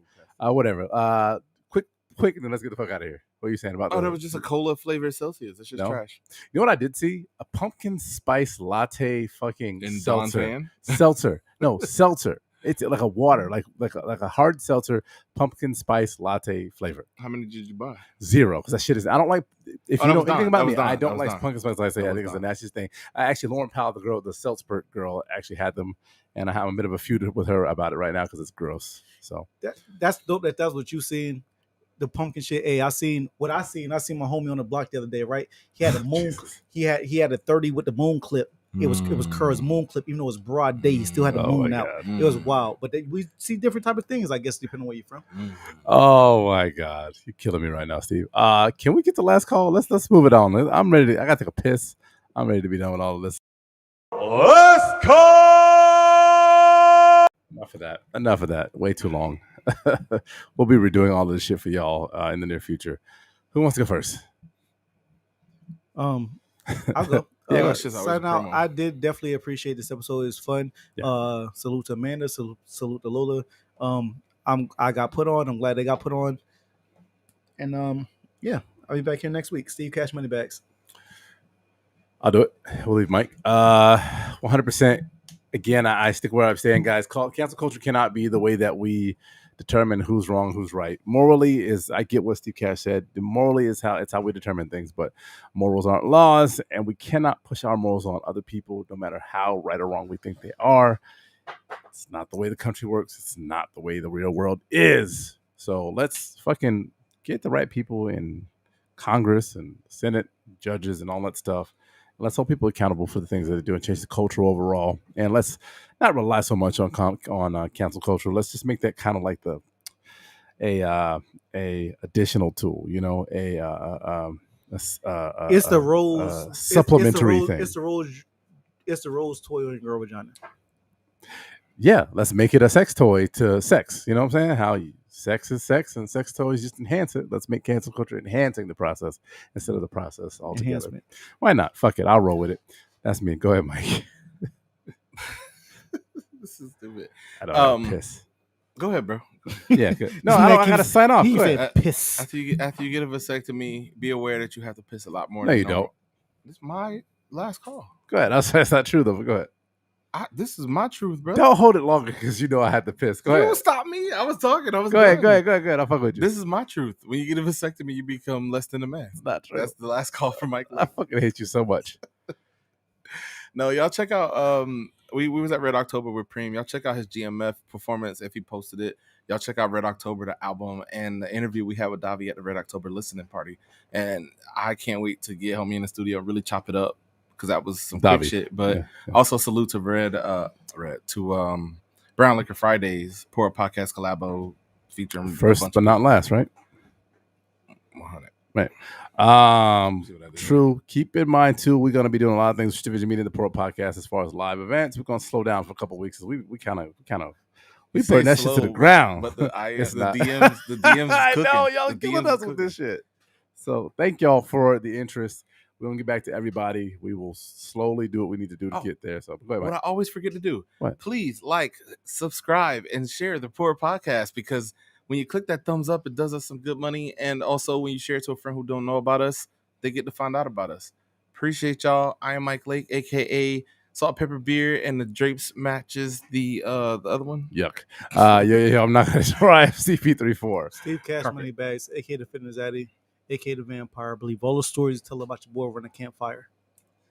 And since it's Halloween time, we're gonna have to get some of those campfire stories here soon. So $CA$H. Yo, that's a real bar he wrote in a real song. Living your raps. Roll. Feeling that. Hey, For a don't take podcast, offense, y'all. We are out. Enjoy your day. Have a good weekend. We are out. Bye.